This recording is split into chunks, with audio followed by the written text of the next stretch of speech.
Before we drift away, don't forget to like the video and subscribe for more calming sleep stories. Sweet dreams await. The rain hadn't started yet, but the clouds were already low and swollen, bruised shades of gray that dragged across the sky like slow smoke. Carter Monroe stood in his apartment's narrow kitchen, staring at the old answering machine. He hadn't heard that voice in 15 years, and yet it had played back like it had just been recorded. He replayed the message again because he had to. "Carter? It's me. It's Emily." That voice, shaky, familiar, and unmistakable, cut through the static. Her words were clipped, as if whispered in a hurry. "I can't talk long. You have to come back. Back to the trail, where the trees swallow the sky. Whistlers rise. They don't want me to leave. But I found a way. You have to come now." Then silence. Not the kind of silence you get when someone hangs up. No click, no beep. Just dead air, cold and heavy like the moment before thunder. Carter sat down at the edge of the couch, elbows on his knees, and exhaled through his teeth. The voicemail shouldn't have existed. His sister Emily had disappeared when she was 16. A camping trip gone wrong. Four teenagers entered the pines that weekend. Only one came out. Him. The police had searched for weeks. Helicopters, dogs, volunteers. All of them combed through the endless forest and found nothing. No backpacks, no shoes, not even broken branches. The other two, Josh and Amanda, were gone too. Carter had been found stumbling down Route 7 with blood on his hands and a hole in his memory. All he remembered was the campfire, the wind, and then trees. Endless trees. He was 16. The trauma therapy didn't help. The whispers in the halls didn't fade, and the guilt never left. But hearing her voice again, Emily's voice, it unfastened something deep inside him. Something that had stayed locked away for over a decade. He hit play again. "You have to come now." The timestamp on the message was that same morning. 4:12 a.m. No number, no caller ID. Just the blinking red light. Outside, the wind picked up. A gust rattled the windows and brought with it the scent of rain and pine. Carter stood up and went to the window. His apartment overlooked a narrow alley, the kind where the city forgets to replace the lights. But something moved in the darkness. Just a flicker, like someone standing there, watching. He blinked. Gone. Maybe it was the shock. Maybe it was the years of repressed memories cracking open. But something in his gut told him it wasn't a prank. It wasn't a glitch. It wasn't his mind playing tricks on him. It was real. By noon, he had packed everything he needed. A hiking pack, flashlight, water, canned food, extra socks, a knife, and a handheld GPS unit. He added a notebook and a voice recorder, just in case. If this turned out to be nothing, at least he'd have some peace of mind. But he didn't believe that. He hadn't set foot near that forest in 15 years. He'd promised himself he never would. And yet, here he was, keys in hand, backpack slung over his shoulder, standing beside his old Jeep, staring at the map taped to the dashboard. Red ink circled a spot far from any major road. A dot labeled Whistler's Rise. It wasn't on official maps anymore. It hadn't been in years. The town was erased after the collapse of the coal mine and the floods that followed. At least, that's what the history books said. But Carter remembered the sign at the edge of the trailhead. Faded white paint on warped wood. Whistler's Rise, 12 miles ahead. Stay on path. He remembered how the trees had looked that day. Unnaturally tall, their branches twisting like gnarled fingers. He remembered how the air got quieter the deeper they went. How even the birds refused to follow. The drive out of the city took 5 hours. By the time he reached the first forest road, the sun was already dipping low. The trees framed the path like archways, and the light that came through them was amber and soft, casting long shadows that moved when they shouldn't have. Carter parked near the rusted gate blocking the old trailhead. The metal was bent and covered in ivy. The sign, the same sign he remembered, was still there, leaning at an awkward angle. He stepped out of the car. The forest greeted him with silence. Not peace, not calm, silence. Even the wind didn't seem to move here. He took out his phone. No signal, no GPS. Of course, he turned on the voice recorder and clipped it to his shirt. The red light blinked. At least that was working. He pushed open the gate.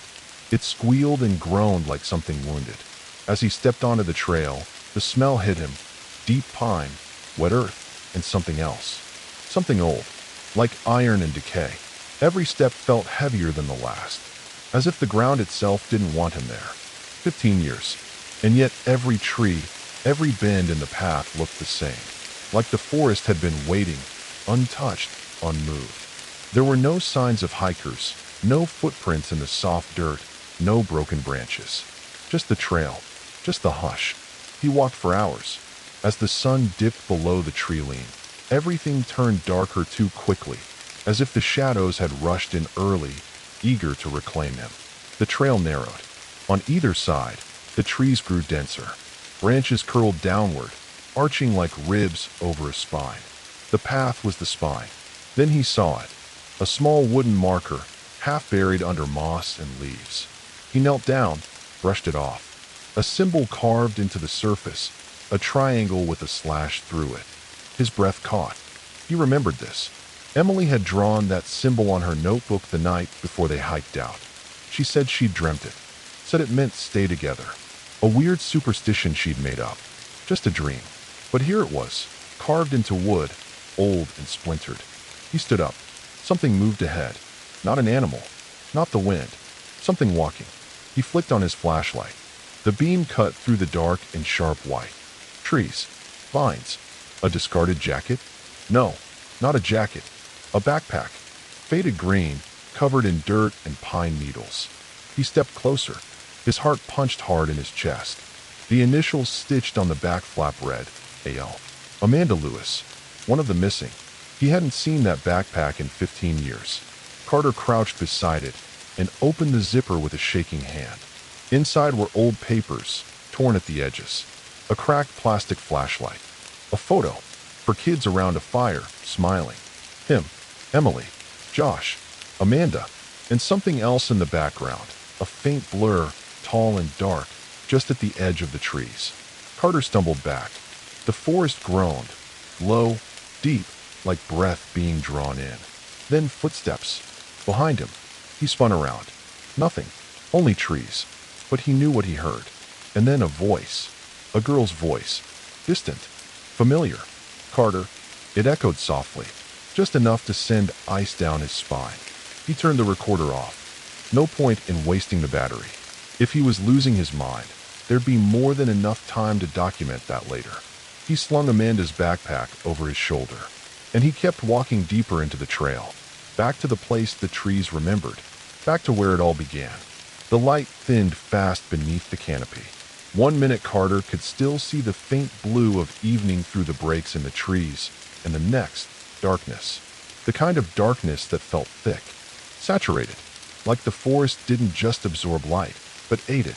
He kept moving, flashlight angled downward, illuminating the narrow trail ahead. The underbrush was mostly gone now, only slick patches of wet moss and bone-colored roots weaving across the dirt path. Each step came with a squelch or a creak, the forest shifting quietly beneath him, like it was breathing just under the surface. The only sound came from his own movements. No birds, no bugs, no wind. And then, that soft, unnatural hum again. Not a real hum, not something mechanical. It was deeper, more like the echo of something enormous moving underground. Just at the edge of hearing. You could almost pretend it wasn't there. Almost. He passed a broken tree with claw marks down its bark. Deep, angry slashes, too wide for a bear, too low for a cougar. The woods were changing. He could feel it. By the time he reached what should have been the old ranger's shed, a spot he remembered clearly from the search party days, the structure was gone. In its place was an overgrown clearing, vines stretching over mounds of broken wood. But what caught his eye wasn't the wreckage. It was the tape. A strip of old yellow caution tape fluttered from a branch, nearly torn to shreds by weather and time. He reached up and pulled it down. The words were barely legible anymore. Search zone. Do not cross. Carter remembered the tape. He remembered standing just past that tree line, arms wrapped around himself, shivering despite the heat. A dozen volunteers had combed this exact clearing, calling names that never got answers. But they didn't find this part. This spot was deeper than the record suggested. He knelt in the center of the clearing. The dirt was oddly dry, packed, like it had been scorched at some point. He ran a hand across the surface and felt something catch under his fingers. Cloth. He dug gently, pulling out a dirty red hoodie. The tag inside was nearly rotted away, but there was a faint black J scrawled in marker near the collar. Josh. His chest tightened. His hand shook as he folded the hoodie and slid it into his pack. These weren't just memories resurfacing. They were physical, tangible. It was as if the forest was returning what it had taken. But why now? And why only him? He heard it again, the voice. Soft. Carter. Only this time closer. Much closer. He stood and scanned the trees. Nothing. But something had changed in the air, like static before a lightning strike. A low buzzing sensation inside his teeth, like his body was tuned to a wrong frequency. He kept walking, not because he wanted to, but because he had to. Because going back now felt more dangerous than pressing forward. The forest began folding tighter around the path. Branches dipped lower. Some nearly scraped his head. There was a pressure in the air now, like being under deep water, every breath a little harder than the last. Then, something glinted up ahead. Metal. He approached cautiously. A sign, leaning crookedly on one rusted pole. Welcome to Whistler's Rise. Population 92, established 1892. Only the lettering had been scratched violently, deep gouges that tore through the words, leaving streaks of rust like dried blood. Behind it, the town waited, if you could even call it that. Carter stepped through the old gateway, flashlight flicking briefly as if the batteries were already wearing out. The first building he saw was a collapsed church. The steeple had cracked and fallen sideways, lodged in the earth like a broken tooth. Wooden crosses hung upside down along the fence. Not maliciously, not by design, just the slow erosion of time and abandonment. Or maybe something more. He panned the light further. Faint outlines of structures faded in and out of view through thick fog. A general store with shattered windows. A narrow path of cobblestone that looked more like a broken spine than a road. It wasn't right. None of it. This town wasn't just abandoned. It was forgotten, like something erased it, and then tried to put the pieces back in the wrong places. He saw movement in the window of the store. A flicker. Something tall. But when he turned the light on it, there was nothing. Just dust and reflection. Carter stepped into the town square. The air here was still, but there was that hum again, louder, beneath the earth, like distant drums behind the bones of the world. He took shelter inside what remained of a cabin. The walls were bowed inward like they were sighing. He lit a small fire in a rusted tin pan, using a lighter and scraps of newspaper he'd brought with him. The glow cast shadows long and tall on the walls. He pulled out the recorder and hit record. Entry 1. I've reached what I believe is the remains of Whistler's Rise. There are structures, possibly late 19th century. No signs of other people. Yet. But I found Amanda's pack. And Josh's hoodie. That's not coincidence. That's... He paused. Something was breathing. Not him. Not wind. It was just outside the wall. Low. Slow. Wet. He froze. The fire flickered. Then the breathing stopped. He waited a full 2 minutes before moving. When he finally opened the door, nothing was there. But the ground had footprints in it. Bare feet. Small. And leading away into the fog. Carter grabbed his flashlight and followed. He didn't know why. He didn't care. Something in him, something old and unhealed, needed to see. The trail led behind the church, into a narrow gully lined with leaning trees. The footprints disappeared at the edge of a pond. The surface was still, reflecting a twisted version of the sky above, cloudy, red-tinged, unnatural. Then something floated to the surface. A single photograph, water-warped, but still clear enough. For teenagers, around a campfire. But in this one, none of them were smiling. And they weren't alone. Behind them, in the shadows of the trees, something stood. Not quite human. Tall. Faceless. Carter stepped back. Then he heard it. A voice.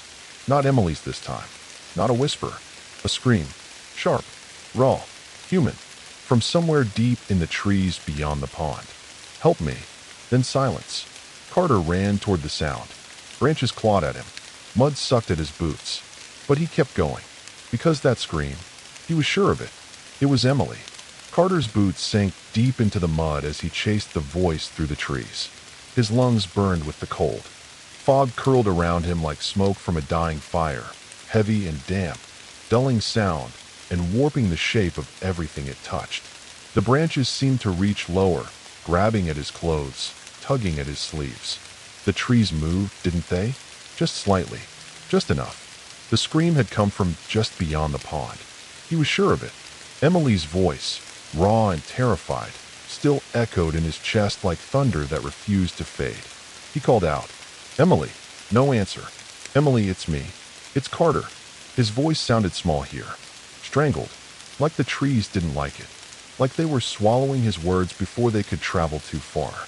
He kept pushing forward, using the flashlight now like a weapon, slashing it left and right, lighting the shapes between the trees.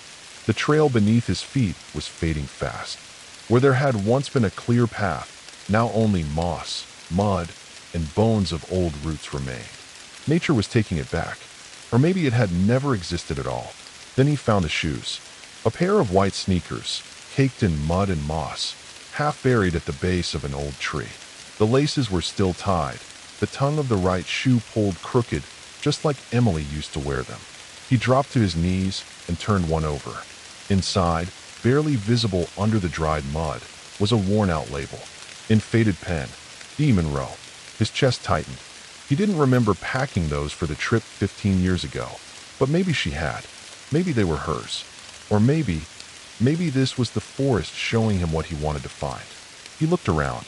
No footprints. No drag marks. Just those shoes. He stood slowly and scanned the trees again, flashlight shaking just a little in his hand now. And that's when he saw it. A light. Flickering. Faint. Maybe a lantern? It moved between the trees up ahead, bobbing like it was held by someone walking, slow and deliberate. Carter hesitated, then followed. The light weaved through the pines like it knew the way. Carter kept just far enough behind to avoid being seen, though part of him wanted to be. If it was Emily, she'd recognize him. If it wasn't, he wasn't sure what he'd do. The lantern turned right, then disappeared. Carter stumbled through a curtain of vines and found himself in a strange clearing. It was a circle, perfectly round. Inside, the trees were taller than anywhere else, towering above like cathedral pillars, their tops vanishing into fog. The floor of the clearing was covered in stones, flat, arranged in spirals, some stacked, some half-buried, all of them marked with the same symbol, a triangle with a slash through it. His sister's symbol, the dream symbol. He turned in a slow circle, heart hammering. The lantern was gone now, vanished into the fog like a breath. But something else stood in its place. Across the clearing, at the far edge of the spiral, a figure. Still, watching, too far to see clearly, but tall, with limbs that bent the wrong way. As if it had once learned how to be human and had forgotten the shape. Carter didn't move. The figure didn't move. Then, its head twitched. Not turned. Twitched. Like a broken puppet trying to remember how to look. Carter slowly backed up. The spiral stones clicked under his feet, like pressure plates. He kept backing up until he reached the edge of the clearing. Then he turned and ran. He didn't know how long he ran. It felt like hours. The forest bent and twisted in impossible ways. Paths he thought he knew turned into dead ends. Trees formed barriers behind him. At one point, he passed a stump with an old axe embedded in it. The same stump he had passed nearly half an hour earlier. He was going in circles. Something was hurting him. Then, up ahead, a flash of something familiar. A building, run down, slanted, almost lost in the fog. He stumbled toward it and pushed open the warped door.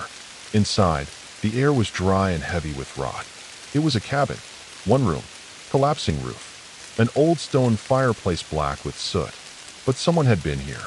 Recently, on the wall, nailed through with rusted iron spikes, was a photo. Another one. This one of Carter, alone, standing in front of a tree, mouth open in mid-scream. He didn't remember taking it. He didn't remember this moment. But it was him. In the bottom corner of the photo, a date was scrawled. July 7th, 2025, 4:12 a.m. That was the same time the voicemail had been left. He stepped back from the wall. then saw the floor. It was covered in drawings. Dozens, maybe hundreds, of charcoal sketches overlapping each other. All the same triangle/symbol, drawn over and over, spiraling outward from the center of the room. At the very center, burned into the wooden boards, was a message. Do not listen to her. Carter stepped over the message. His boots creaked on the warped floor. He moved to the fireplace and checked inside. A pile of ashes and a tape recorder. He pulled it out, brushing soot from the casing. It was still running, still spinning. He hit rewind, then play. At first, just static. Then a voice. His own. Day 4. I think. I found the town again. But it's different now. It's deeper. The paths keep changing. Emily's voice isn't hers anymore. I don't think it ever was. I think something is using her. Pulling me in. Feeding on. The tape cut out. Silence. Then, a different voice. Not Emily, but something trying to be. Don't trust him, Carter. He's not real. You are. You remember me, don't you? You remember what you did. The tape popped and went dead. Carter dropped it like it had burned him. He backed up, heart thundering, and turned for the door. But it was closed now, and someone was knocking from the other side. 3 slow knocks. He didn't breathe. Then a voice through the wood. It's me, Carter. Let me in. I'm cold. It was her. Emily. Or what was left of her. He stepped toward the door, hand trembling. Prove it, he whispered. The voice didn't hesitate. The last thing I said to you that night was, "You're not scared, are you?" He froze. She had said that, just before they'd gone to sleep. His hand touched the knob, but something screamed behind him. A high-pitched, inhuman screech that cracked the air like lightning. He turned. At the far end of the cabin, the figure again. Inside this time, its head cocked at an impossible angle. The door burst open behind him.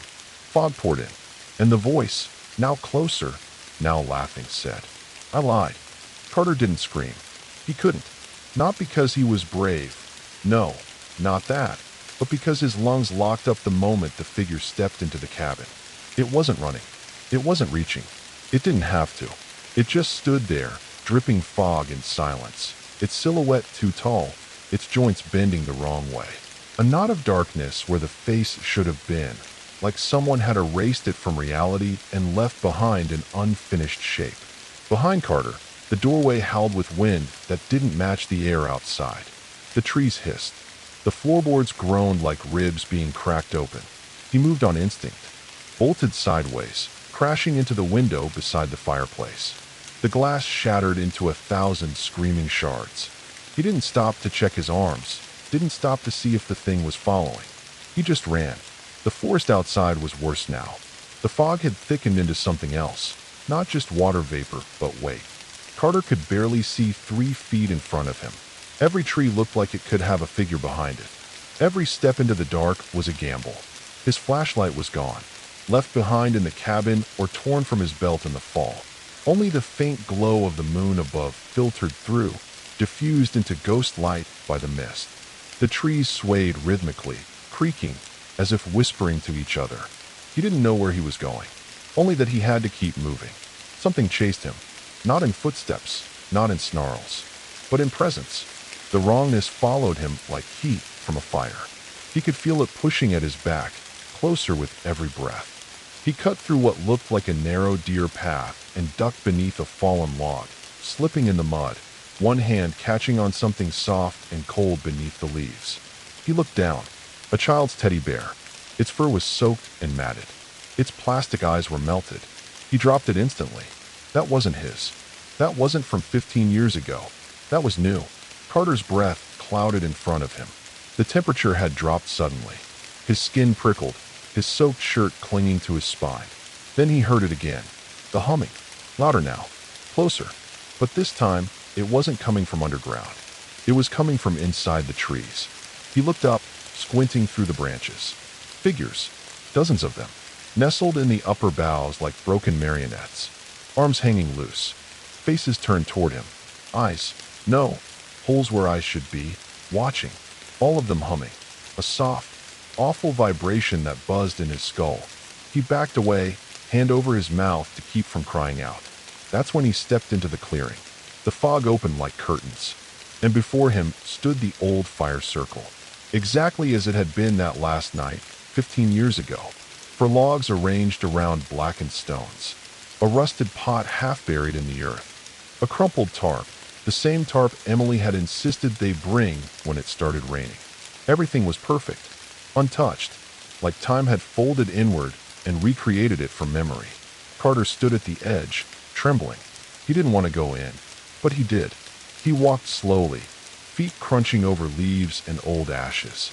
He lowered himself to the same log he remembered sitting on the night everything went wrong. The woods grew still, and then the fire lit. No spark, no lighter. It just lit. A sudden whoosh of heat and flame.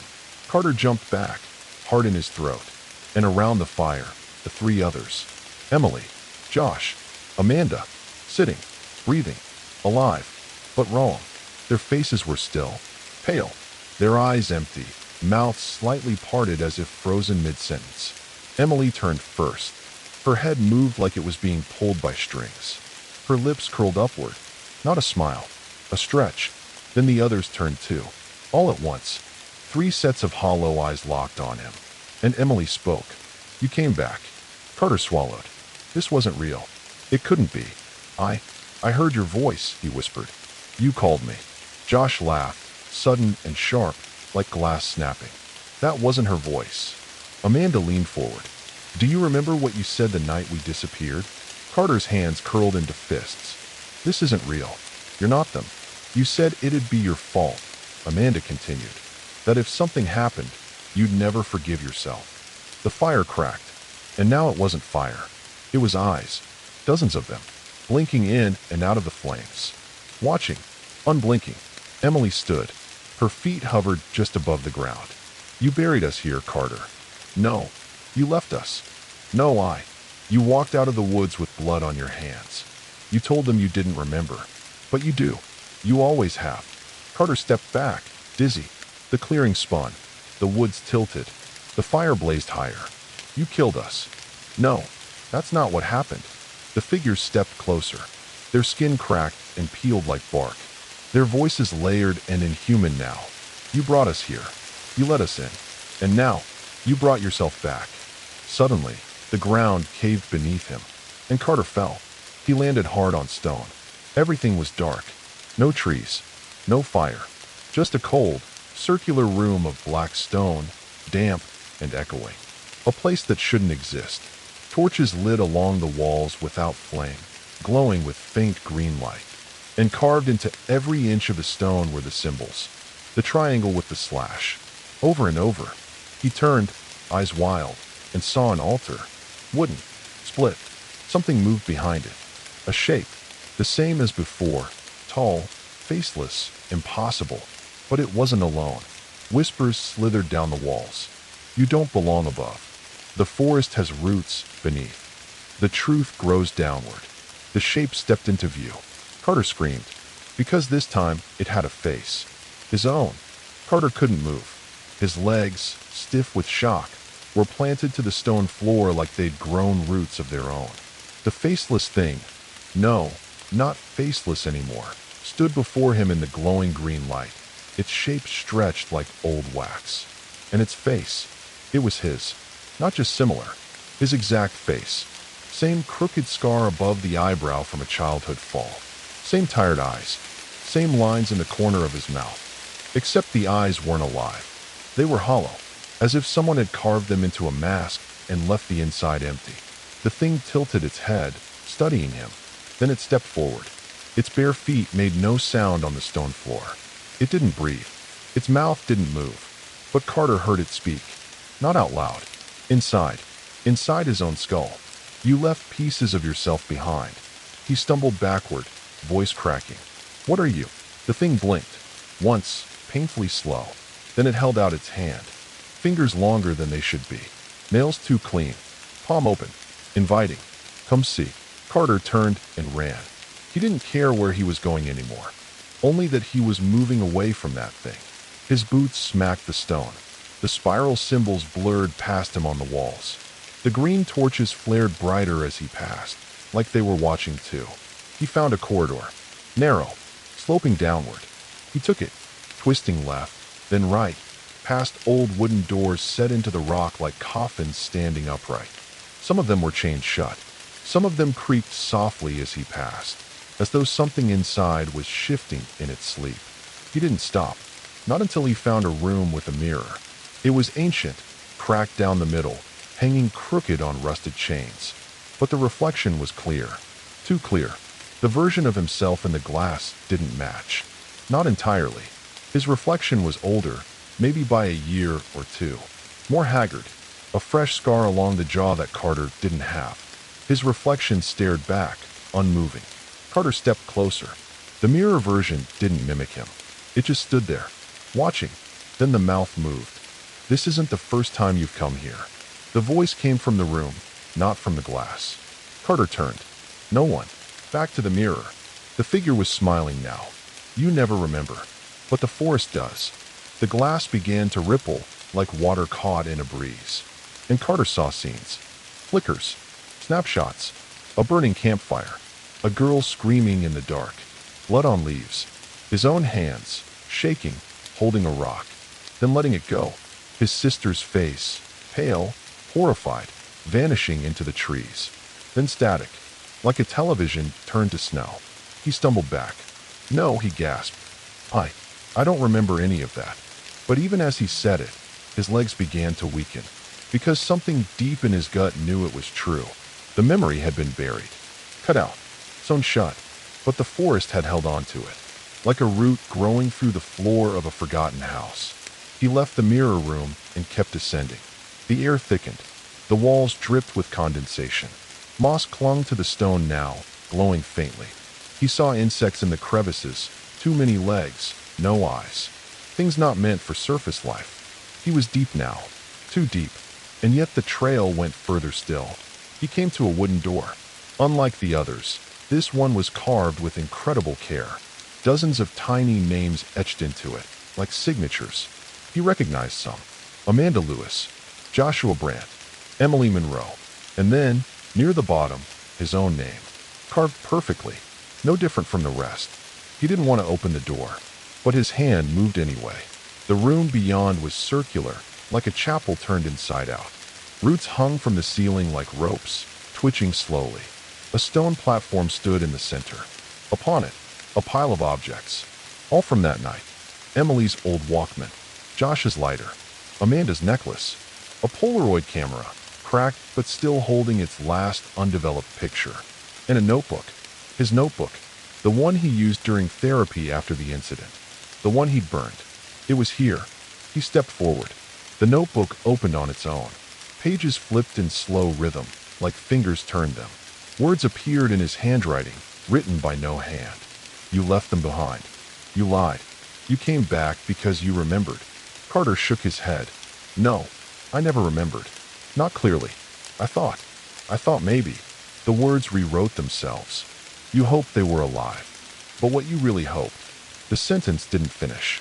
Instead, the room shook. A deep, grinding sound. Stone cracking. Roots pulling free from the ceiling and writhing like snakes. And then the chanting. Low. Unearthly. Dozens of voices. Hundreds. The sound of mouths that hadn't spoken in years, maybe centuries, all whispering in a language that made Carter's skin crawl. He backed away. The notebook burst into flame. The roots screamed. The floor beneath him opened again. He fell. Again, deeper. He landed this time on dirt. The air smelled of rot and copper. The walls were now wood, but not walls built by people. Walls of tree trunks, hollowed and split, warped into unnatural shapes. He was inside the roots now, the lowest place, and something was waiting. At the far end of the root hall was a chair. A single wooden chair, facing away from him. Someone sat in it. Their hair was long, blonde, dirty, her shoulders thin, hunched. Carter's heart stopped. "Emily?" The figure didn't turn. He stepped closer. "Emily, is it you?" No answer. He circled slowly around the chair and stopped. It was her, or something that wore her face. The skin was tight, grayish, eyes distant, like looking through glass. Lips chapped, hands resting still in her lap. But her mouth moved, just barely, whispering. He leaned in and heard. "You let it in." "What?" You opened the gate. Carter stepped back. I came to save you. She blinked once. Slowly, almost sadly. I'm not the one who needs saving. And then, her eyes rolled back. Her jaw unhinged. And from her mouth spilled smoke. Thick, black, endless. It filled the room, swallowing Carter, pressing against his eyes, his skin, his teeth. And within the smoke, he heard the forest's voice again. You never left. There is a moment, just before total darkness settles, where the mind tries to pretend it's still safe. That the shape in the black is just a shadow. That the whisper was the wind. That the cold crawling over your back is only fear and not something real. Carter had passed that moment a long time ago. Now, there was only the truth, and it was breathing all around him. The smoke that poured from Emily's mouth was alive. It had weight, but no form. It clung to his skin like oil and filled his lungs like ash. He choked and staggered backward, his foot catching on one of the gnarled tree roots that made up the floor of this subterranean chamber. He collapsed hard, shoulder first, pain exploding down his side. But the smoke didn't dissipate. It watched him. He couldn't explain how he knew that, only that within the swirling cloud, there were eyes. No pupils, no shape, just a presence that hovered, expectant, almost curious, like a thing that had been waiting far too long for someone to come back. And it had chosen him. From the wooden chair, Emily's body sat still, hollow now. Her chest didn't rise. Her limbs didn't move. Her mouth, once open, now sagged unnaturally wide, as if permanently stretched from the release. The smoke circled her like a halo of rot. Carter pushed himself to his feet, dizzy. His voice came out low and ragged. What are you? The smoke answered without sound. It answered through memory. In a blink, the chamber vanished. The trees disappeared. The rot, the smoke, all gone. And Carter stood in the middle of a sunlit trail. The sky was blue. Birds chirped. Leaves swayed with the summer breeze. Behind him, the laughter of teenagers. Josh cracking a stupid joke, Amanda groaning, Emily giggling and calling Carter slow.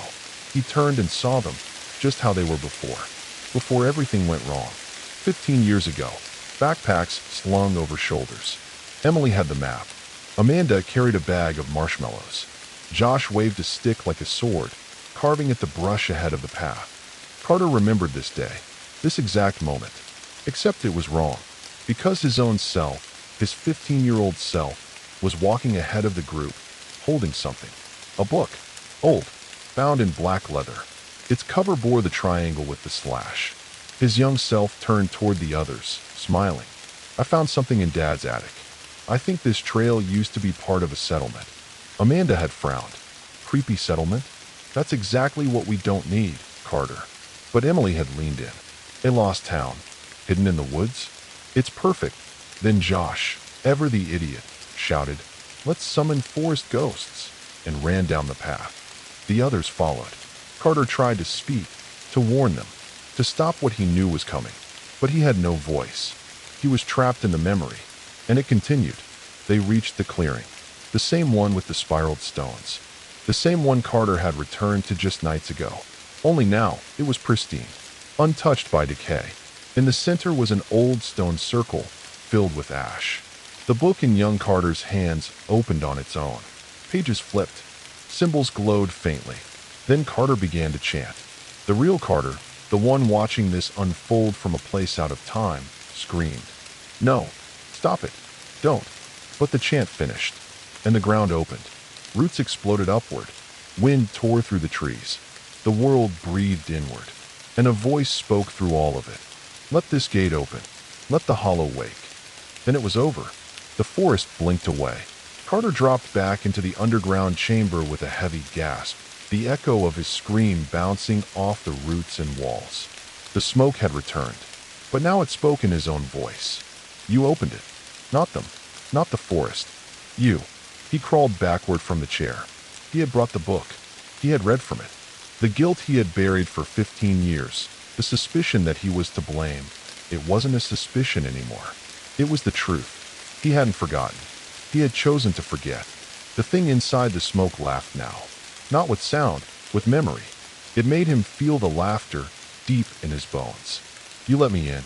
and I've been feeding ever since." The roots above him shifted. Something was descending. A shape, massive and slow, peeling from the ceiling like a hanging chrysalis. He looked up. At first, he thought it was just part of the tree. Thick bark twisted into the shape of a man. But then its eyes opened, and it was him again, the same mirrored face. But this time, it wore expressions he never had: calmness, hunger, patience. It opened its mouth, and hundreds of voices screamed from within. Amanda, Josh, Emily, his parents, his own voice, layered and broken. "You brought us into the hollow. You fed it your friends. Now it wants you." Carter screamed. He turned to run, but the tunnel behind him had collapsed. There was only the root, and the gate, a spiral of ancient stone set into the far wall, pulsing with green light, the triangle and slash etched into the center like a wound. He had seen it before, not in memory, but in dreams, in hospital nightmares after the forest, in the way shadows fell in the corners of mirrors. The gate had always been calling, and now it was opening. The stone slid apart. From within, a wind howled. Inward, like the world was being swallowed. And the smoke, the being, the memory, laughed again. "One more step, and you belong to me." Carter stood trembling. His friends hadn't made it out because he'd brought them here. Not by force, but by ignorance. Curiosity, that stupid book. But if he went through that gate now, if he finished what he started, maybe he could fix it. Maybe he could end this for good. Or maybe it would just consume him. The roots began to fall around him. The chamber cracked with thunder from somewhere deep below. He had no time left. The gate waited. The smoke moved beside him, like a shadow whispering in his ear. "You've always belonged to the forest, Carter. Go ahead. Step through. See what waits beyond the pine." His foot lifted. Just one step. The air shifted. Not colder, not darker, just quieter. He stepped toward the gate and passed through. The moment Carter stepped through the gate, the world collapsed. Not physically, at least not in the way doors and walls collapse, but something behind his eyes unraveled, like a string had been tugged from the back of his brain and pulled all his senses into another place entirely. There was no color, no weight, no breath, just the forest, but not his forest. This place, this realm, or dimension, or memory, or hell, whatever it was, had the bones of a forest, but they were warped, stretched like old skin over wrong-shaped limbs. The trees grew upward in spirals, their trunks covered in carvings too ancient to read. Their roots didn't twist into the soil, but into each other, forming a woven floor that pulsed as if it were breathing. Above, the sky wasn't a sky at all. It was a dome of fog, unmoving, smeared with red veins of light like cracks in glass. And behind it, something shifted. Huge, circular, sleeping. Carter felt it watching, even though it wasn't awake, even though it had no eyes. He didn't know how long he stood there. Time bent here, warped. Seconds stretched. Minutes reversed. He might have stood there for hours, or maybe no time had passed at all. Then the voice returned. Not in his ears, in the trees. "Welcome home." It was his voice again, but wrong. Smoother, more confident. The voice of the thing wearing his skin. He turned, and there it was, several yards down the path that had formed without warning. A crooked trail woven from moss and bone, lit by root lanterns glowing green from within. The mirror Carter stood at the path's end, unmoving. But behind it were others. Tall, thin, barefoot, all of them with faces like his. Dozens of them, each version slightly different. Older, younger, broken, burned, wide-eyed, weeping. An army of could-have-beens, all of them Carter, watching the one who had returned. He backed away slowly. The forest didn't let him. Roots behind him thickened and rose, curling like fingers over the path. Bark shifted, forming eye-shaped knots that opened and blinked. Trapped, the mirror Carter stepped forward. Its eyes glowed faintly now, green, like the torches. "Do you remember the promise you made that night?" Carter said nothing. "You said you'd protect them. Emily, Amanda, Josh. But when the gate opened, you watched. You didn't pull them back." He shook his head. "No, I tried to stop it. You watched," the voice repeated. "And then you ran." Behind the voice, the other Carters whispered in unison. "You ran. You ran. You ran. The voice grew louder. The ground trembled. You came back because you remembered, because the forest wouldn't let you forget. But now, the path split open beneath the figure, and from the ground rose a tree, twisted like a spine. Hanging from it were objects, all familiar. Emily's red hoodie, Josh's leather bracelet, Amanda's locket, and a fourth item, something new. A mirror, hand-sized, cracked diagonally, tied to the tree by a rope of braided hair. Carter's. The voice stepped aside. One final step, and you become what you truly are. One final step, and we are whole again. He looked at the tree. Something in his chest buckled, because in the roots of it, he could see faces. Their faces, mouths frozen in silent screams, their eyes barely visible under the bark, as though the tree had absorbed them, fed off them, turned their memories into nutrients. He dropped to his knees, overwhelmed, and that's when he heard her. Emily, but not from the tree, from behind it. Carter. He looked up. There, just barely visible beyond the trunk, a shadow crouched low in the fog. A human shape, small and hunched. He stood slowly and moved past the tree, ignoring the voice's protests. The mirror Carter lunged, but the forest itself held him back, like it was giving one chance. Just one. He approached the figure behind the tree. It was her, or what remained. Emily sat against the twisted roots, her hands bound in vines, her eyes sunken but still glowing faintly with life. Her lips moved slowly. Don't listen to it. He knelt beside her, hands trembling as he tried to pull the vines away. They tightened in response, thorns blooming along their lengths. She winced. Blood welled around her wrists. Emily, don't move. I'm getting you out. She shook her head faintly. It feeds on memory. You forgot, but not enough. You let it in, Carter. We all did. He stared into her eyes. I came to save you. No, she whispered. You came because it called you. She coughed. More blood. You were the gate. Behind them, the voice roared. The tree cracked. The roots split wide. A shape began to rise. Not human. Not forest. Not even alive in the way the word is usually meant.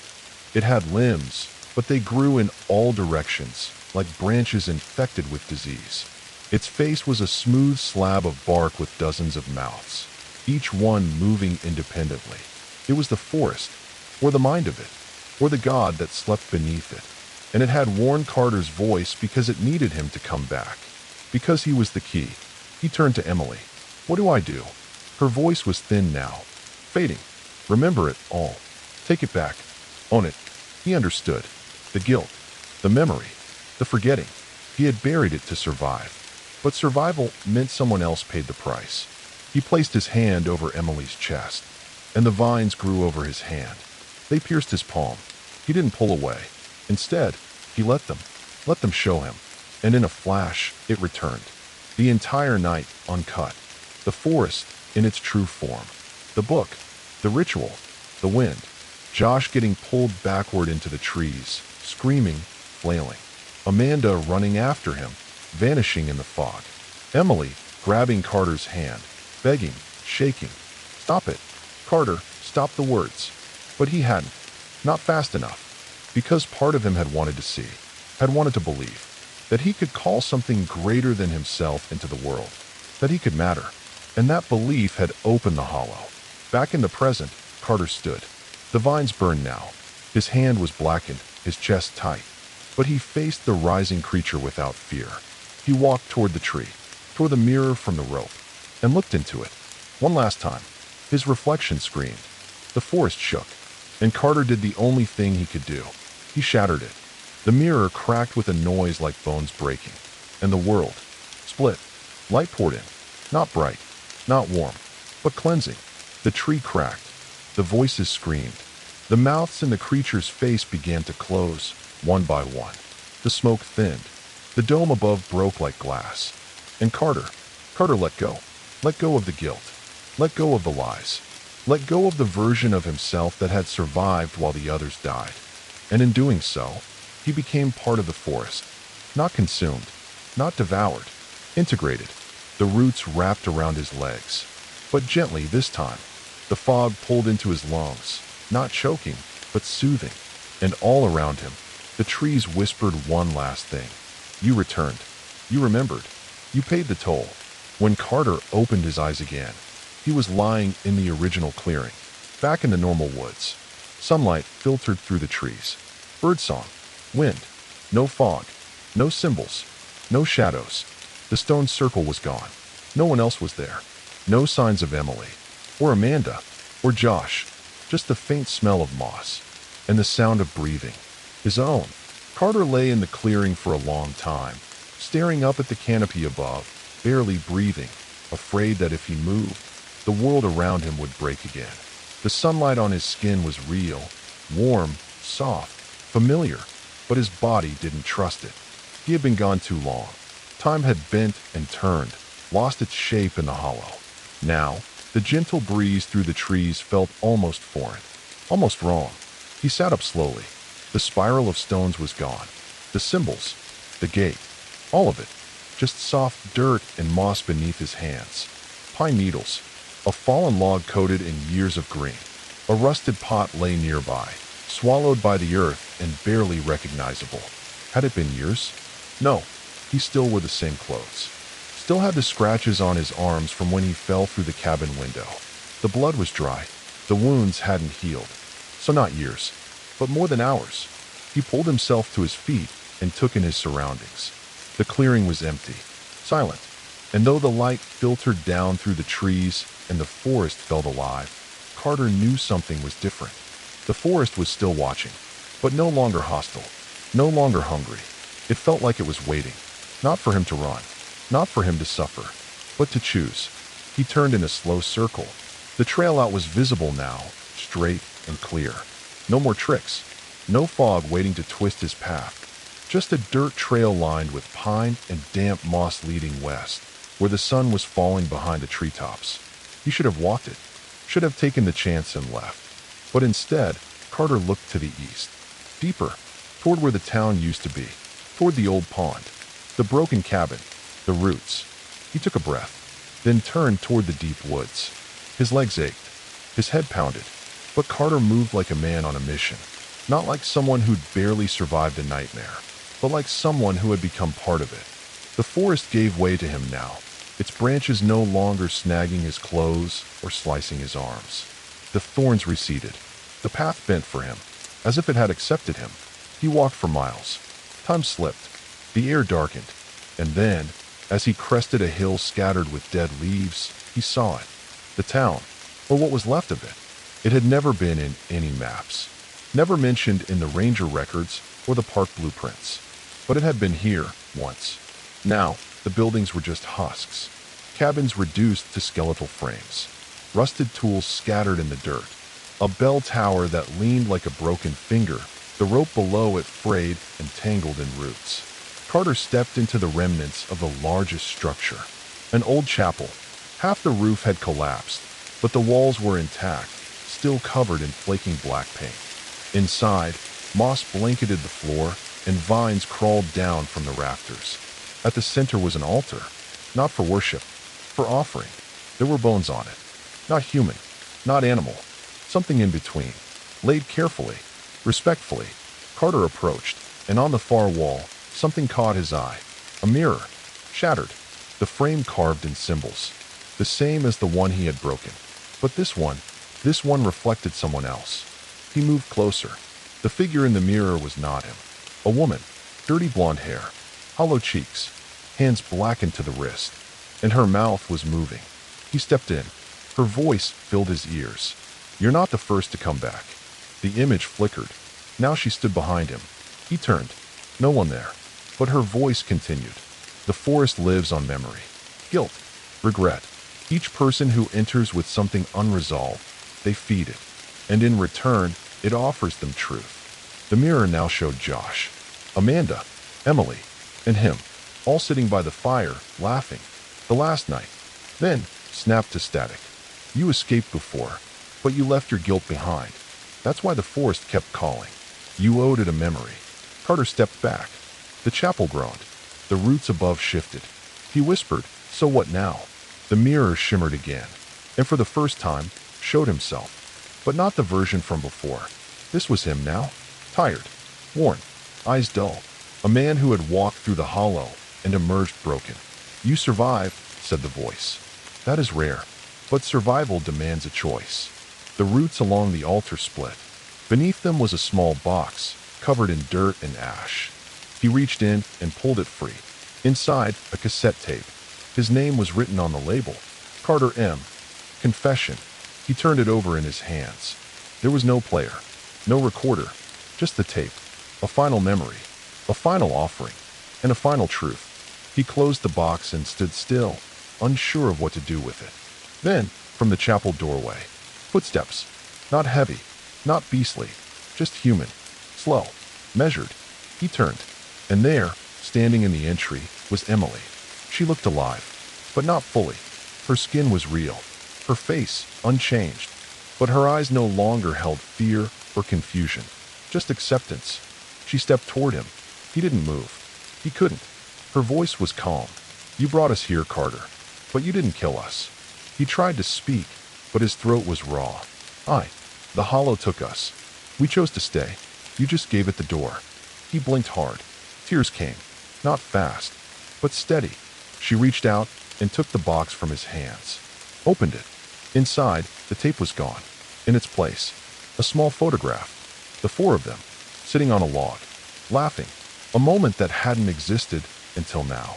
Something the forest had built for him. A memory it had restored. Emily held it up to the light. "We forgive you." Then, she was gone. The chapel was empty again.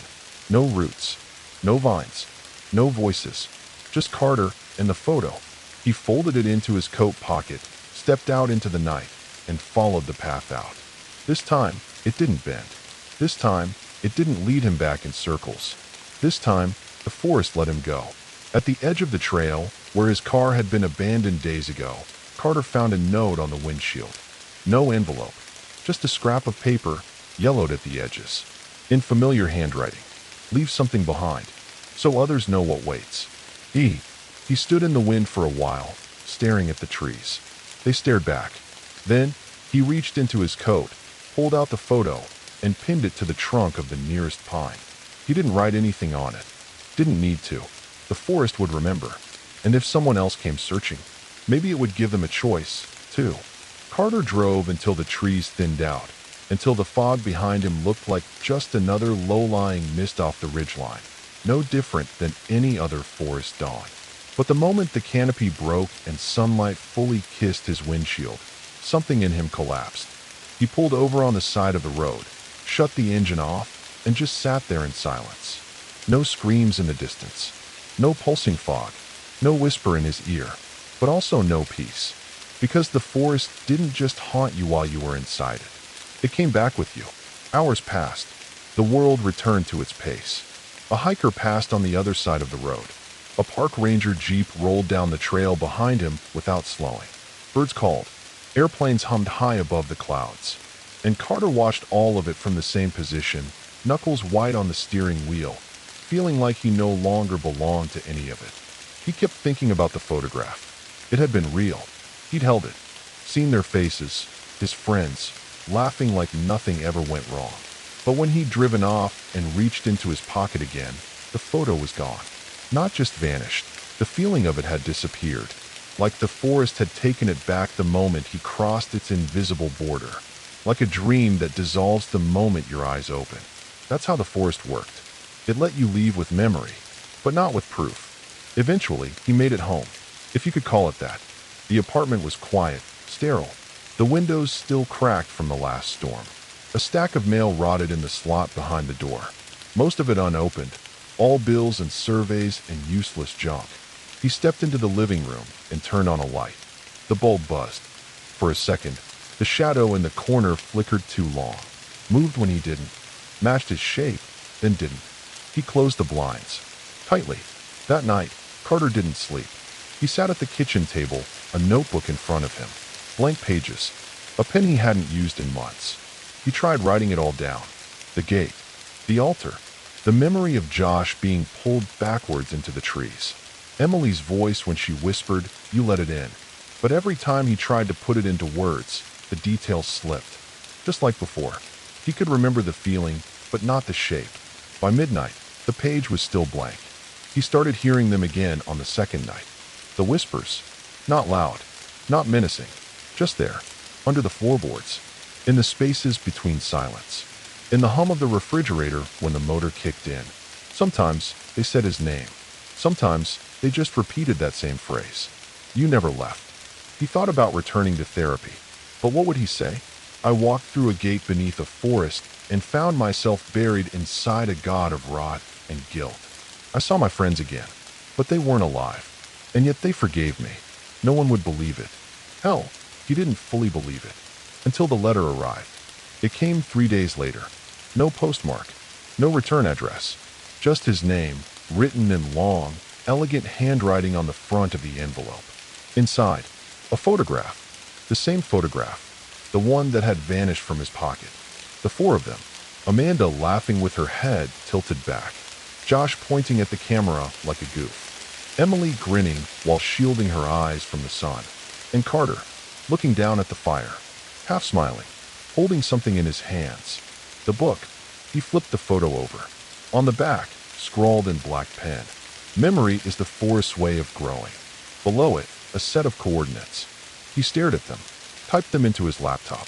They pointed to a town, not far, just a few hours north. A ghost town, one of the old logging settlements that had been swallowed up by the woods decades ago and never restored. He zoomed in. The satellite view was hazy, just green. But nestled between the trees was a clearing. And in the middle of that clearing, something dark. A building? A stone? No label. Just the coordinates. And something else. Something strange. In the bottom right of the image, where the map legend usually lived, there was a symbol burned faintly into the image. A triangle with a slash through it. He slammed the laptop shut. For the first time since returning, he let himself cry. Not because of fear, not because of grief, but because it was starting again. The forest hadn't just accepted his guilt. It had marked him. He was no longer a visitor. He was a part of it now, and it wasn't done with him. That night, Carter packed a bag. He didn't tell anyone. Not that anyone would notice. He drove before the sun came up, just like before. Past the same mile markers. Stopped at the same gas station with the flickering sign and the bored attendant who never seemed to blink. But he didn't go back to the trailhead this time. He followed the coordinates. Dirt roads turned to gravel. Gravel to mud. The trees closed in tighter than ever. His GPS lost signal. But the forest didn't. It remembered him. And it led him. He reached the ghost town just before dusk. And it was there, exactly as it had been in the vision. Cabins leaned like broken teeth. The bell tower sagged in the center of the ruins. And beyond it, where the trees knotted around each other like praying hands, was a clearing. Not wide, just large enough for one structure. A single-room cabin, untouched by rot. Its door was open. Inside, a wooden chair, a lantern, and on the table, another letter. Carter stepped inside, breath held. He opened the envelope. Inside were 2 items. A cassette tape, unmarked. A single photograph. It showed a man, older, staring into the woods. Alone. And behind him, barely visible in the trees, 3 shadows. Watching. The caption scribbled on the back of the photo. We wait in the roots. Carter pocketed the tape, sat in the chair, and for a long time, he didn't move. The forest around him didn't move either. But it listened. It had waited years for him to return. Now he had. Not for answers, not for forgiveness, but for understanding. The forest didn't forget. And now, neither did he. The forest seemed to hold its breath. Carter sat in the worn wooden chair, the cassette tape heavy in his palm. The lantern's flickering light cast shadows on the walls of the tiny cabin, shadows that danced like ghosts, flicking at the edges of his vision. Outside, the wind whispered through the trees like a voice barely remembered, just out of reach. He knew what he had to do. The tape player was old but functional, resting on a dusty crate near the cabin's wall. Carter carefully placed the tape inside, the wheels clicking and whirring as the mechanism engaged. Then he pressed play, static at first. Then, a voice, not his own, not hers, but familiar, low, steady, with a weight that pulled at his chest. If you're hearing this, it means you've come far. Or perhaps you've never left. The forest remembers, The forest waits, but the forest is hungry. The voice was calm, but beneath it was something dark, an undercurrent of warning. I'm the last of those who walked this trail before you, the last to stand where you stand now. I recorded this to tell you the truth. The hollow does not forgive. It does not forget. It only collects. It feeds on memory and regret, on hope and despair. And it will always want more. Carter swallowed hard. The voice continued. The gate beneath the pines is not just a door. It's a wound, a tear in the veil between worlds. Once opened, it never truly closes. It waits, breathing beneath the roots, whispering in the wind, calling to the lost and the damned. You open the gate and you walk through, but you didn't see what lies beyond. Not fully. The hollow is a prison, but also a mirror. It shows us what we want, or what we fear, and holds it hostage. I was trapped here, bound by my own memories, unable to escape the forest's grasp. I made a choice, one that may seem desperate, but was necessary. The tape hissed. If you listen carefully, you might hear the hollow's breath behind my words. It's waiting for you, waiting to claim what you left behind. Carter's hands trembled. Who are you? He whispered. The tape answered. I'm the one who stayed too long, the one who tried to fight it, the one who failed. A soft sound rose in the background, a low, guttural growl. The sound of trees cracking, roots shifting, something moving just beyond the cabin walls. You have to choose, Carter. You can leave this place and forget everything again, but the hollow will come for you. It always does. Or, the voice dropped lower. You can stay, face what you've done, accept the memories you've buried, and in doing so, break the cycle. The tape stopped. The cabin was silent, except for the wind outside and the crackling of the lantern. Carter sat still, processing the words. He had a choice. Leave and run from the forest, knowing it would never truly let go. Or stay, fight the hollow from within. He looked around the cabin. Dust motes floated in the lantern light. The walls were covered in carvings, names, dates, symbols. The triangle with the slash. He traced them with his finger, feeling the weight of every soul trapped here. Every memory the forest had swallowed whole. His friends, the last tape's voice, the endless cycle. Suddenly, the door creaked open. Cold air rushed in. Carter froze. No one was there, but the shadows shifted. Roots writhed like fingers on the threshold. The hollow was here, waiting. He knew what he had to do. He stood, took the tape, and stepped outside into the darkening forest. The night was alive with whispers. The trees bent closer. The roots reached for him, but Carter held the tape tight. He was ready to face the hollow, to face himself, to break the cycle. Carter stepped into the night, the tape clenched tightly in his fist. The forest around him seemed to hold its breath. No rustling of leaves, no chirping of crickets, no distant calls of owls or coyotes. It was as if the entire woods waited in reverent silence, the very air thick with expectation. The trees stretched their skeletal arms toward the sky, branches twisting unnaturally, as though trying to claw their way out of the darkness and into some unknown abyss above. Shadows pooled beneath their roots, moving like living things, coiling and writhing just beyond the reach of the weak lantern light swinging at Carter's side. He took a slow breath and began walking. His steps were slow and deliberate, following a path he did not know he remembered until his feet found it beneath the thin layer of fallen pine needles. The trail curved forward, dipping down into a small hollow, the very heart of the forest's oldest roots. Here, the ground was soft, damp, and slightly warm, like the earth itself was breathing beneath him. With every step, the silence stretched longer, heavier. It wasn't quiet. It was waiting. He thought back to the words on the tape. The hollow fed on memory, on regret, on hope and despair. But it didn't feed on fear. Not yet. The path ended abruptly at a circle of ancient trees, their trunks thick and gnarled with age. Their bark was cracked and scarred, marked by symbols that pulsed faintly with green light, glowing like embers beneath the surface. In the center of the circle was a shallow pit, no more than a foot deep, lined with stones blackened by centuries of ash. A fire pit. Carter knelt by the edge and set the tape gently on the stones. The ground beneath the pit rumbled faintly. Then from the shadows, shapes began to emerge. At first, just flickers of light, then solid forms. Figures stepping from the darkness, one by one. Emily was the first, her hair tangled and wild, her eyes hollow but burning with an inner light. Amanda followed, her lips pressed tight, her jaw clenched against some unspeakable grief. Josh came next, moving silently, his once cheerful demeanor replaced by something solemn, almost reverent. They stood around the fire pit, their faces turned toward Carter. "You came back," Emily whispered. "Did you remember?" Amanda's voice cracked. Josh nodded slowly. "We never left." "Not really." Carter swallowed the lump in his throat. I did remember. I brought the tape. The last voice." Emily's gaze fell to the cassette on the stones. The voice of the one who stayed too long.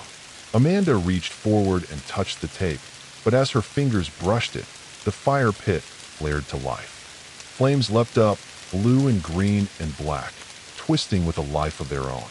The figures stepped back, shadows flickering across their faces. Carter felt the heat, but did not flinch. From the fire, a voice echoed, low, gravelly, as old as the forest itself. "You who have returned, bearing memory and guilt, do you seek release or punishment?" Carter stepped closer to the pit. "I seek the truth. Truth is a gift and a burden," the voice said. "Many come to this circle hoping for light, but the hollow gives only reflection. What will you do when you see yourself as you truly are?" His friends' faces blurred and shifted. They became images from his memories. The laughing group around the campfire, the scared teenagers running from shadows, the broken young man trapped in the hollow. "Will you run again?" Carter shook his head. "No. Or will you stay?" He closed his eyes. When he opened them, the fire was gone. In its place was a book, not like the one he'd found in his father's attic, but older, heavier, bound in rough bark and woven roots. The triangle and slash burned into its cover, pulsing faintly. Emily stepped forward and handed it to him. "Take it." He reached out and gripped the book. A surge of cold ran through his fingers. Visions flashed behind his eyes, faces of those who had come before, of those who had failed, of those who had chosen to stay. The forest whispered secrets he had never known. "The hollow is endless," Emily said softly, "but it can be held at bay." Amanda's voice echoed from behind. "By remembering, by never forgetting who we were and who we must become," Josh added, "and by sharing our stories." Carter looked down at the book. The weight in his hands was heavy, but not unbearable. He knew what he had to do: to write, to remember, to warn, to bind the hollow within words, within memory, so it could no longer claim the lost without fight. The forest around them began to pulse softly, the ancient trees bending to listen. He opened the book. The first page was blank, but Carter's pen was ready. He began to write, slowly at first, then with growing urgency. The story of the forest, the gate beneath the pines, the friends lost and found, the hollow and its hunger, every word a tether, every sentence a chain, binding the forest's endless hunger, piece by piece, into the safety of story. Hours passed. The night deepened. The forest sighed, and Carter wrote on. Carter's pen scratched feverishly against the rough bark pages, the words spilling out of him like a flood breaking through a dam. Every letter was a tether, a binding spell woven from memory and regret, hope and sorrow, anchoring the restless spirits and the hungry forest alike.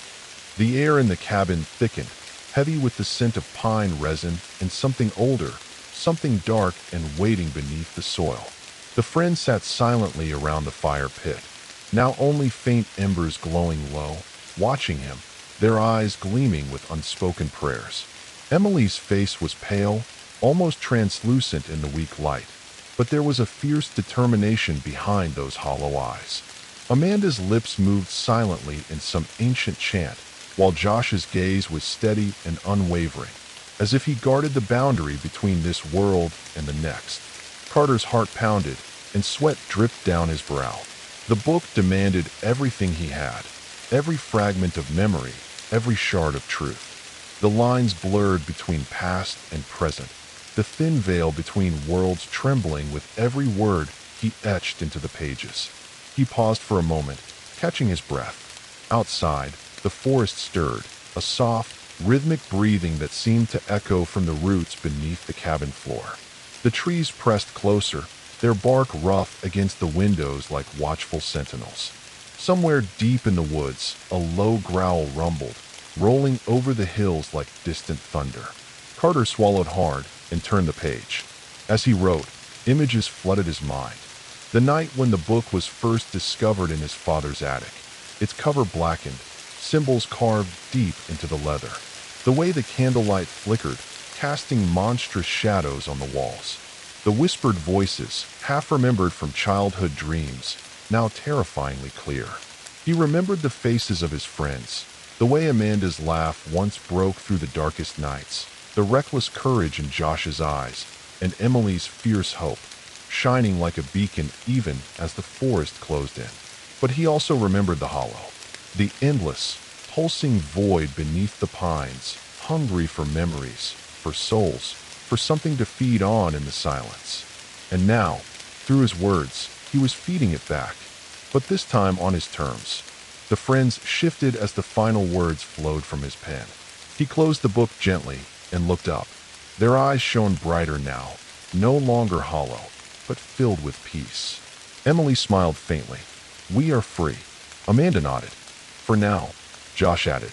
"But the forest never forgets. It will wait for the next."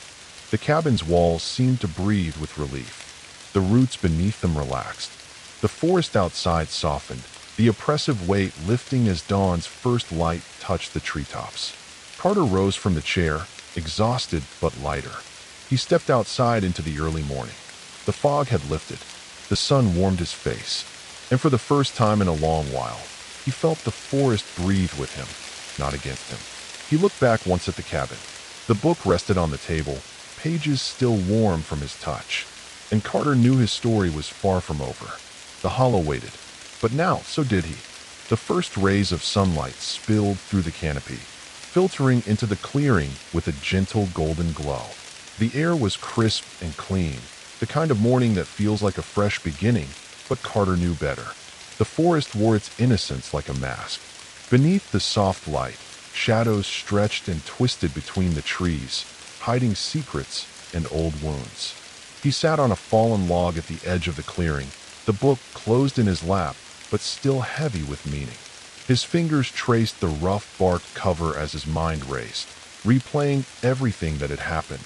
The gate beneath the pines, the hollow that fed on memories, the friends who had vanished, the spirits that had lingered, the voice on the tape, and the book he had filled with their story. There was no denying it anymore. The forest was alive, not just with birds or animals, but something older, something that watched.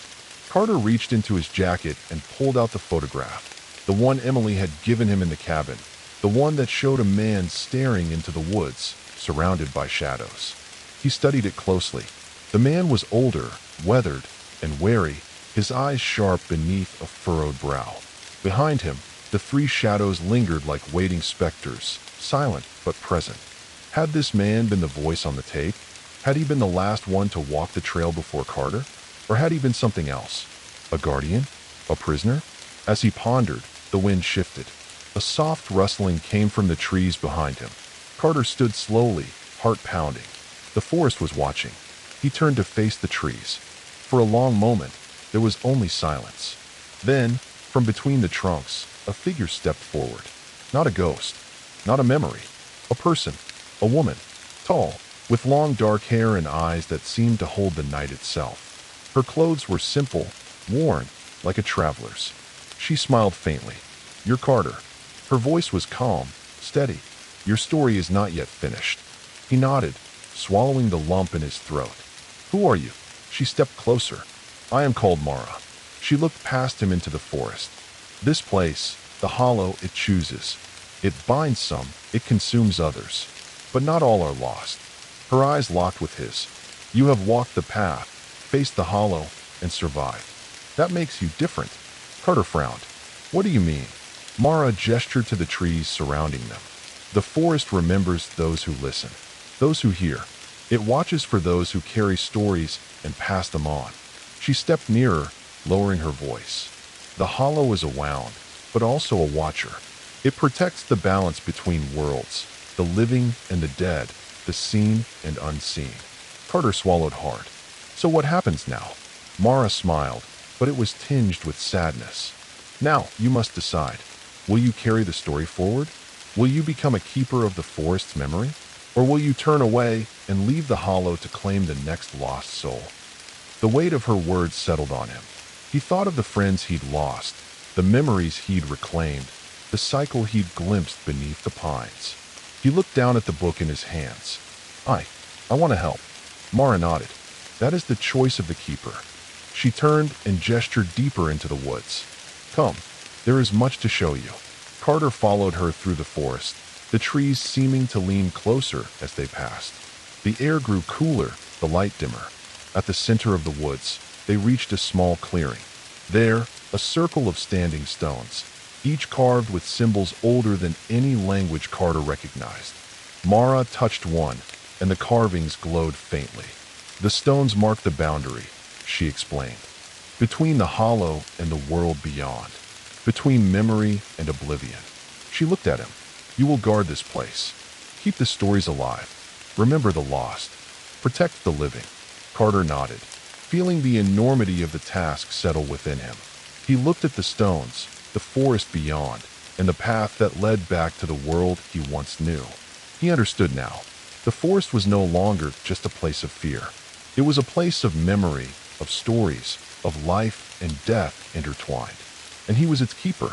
As the sun rose higher, casting long shadows across the stones, Carter felt a calm settle in his chest. He was ready. The forest had chosen, and he had accepted. The morning light softened as Carter lingered in the stone circle. Mara's words echoed in his mind. He was no longer just a wanderer lost in a forest of ghosts and shadows. He was now a keeper of the hollow's memory, a guardian of its boundary. But what did that mean, truly? How could one man hold the weight of countless stories, so many lost souls tangled in a web of pain and regret? His fingers brushed the rough bark of the book still heavy in his hands, the pages filled with ink and memories, memories that burned with the weight of truth. The hollow's hunger was endless, but Carter knew now that stories could tame that hunger. They could bind it, hold it back from swallowing more souls. But there was a price. Mara led him deeper into the forest, where the air grew cooler and the trees whispered like an old choir. Your role is not just to remember, she said, her voice low and steady. It's to feel, to live the stories, to carry the pain and the hope, the fear and the forgiveness. Each tale binds you to the hollow, but it also protects you from its grasp. Carter listened, every step sinking into the damp earth beneath them. What happens if I can't carry it all? Mara paused and turned toward him, her gaze steady as the forest itself. Then the hollow claims you. The stories become chains, and the pain becomes your prison. But if you endure, if you become the forest's voice, you can guide others, those who wander lost, back to the light. They stopped at the edge of a stream, its waters dark and clear, reflecting the twisted branches above. Look into the water, Mara instructed. Carter knelt, peering into the rippling surface. The reflection shifted, revealing faces, not his own, but those of many souls long gone. Men and women, young and old, their eyes heavy with sorrow, hope, and sometimes fear. Among them, he saw his friends, their faces frozen in moments both joyful and terrified. This is the hollow's mirror, Mara said softly. It shows the past, not as it was, but as it lingers. The stories it craves, the memories that feed it. Carter swallowed hard. Is there no end to it? He asked. Mara shook her head. The forest is endless, but so is memory.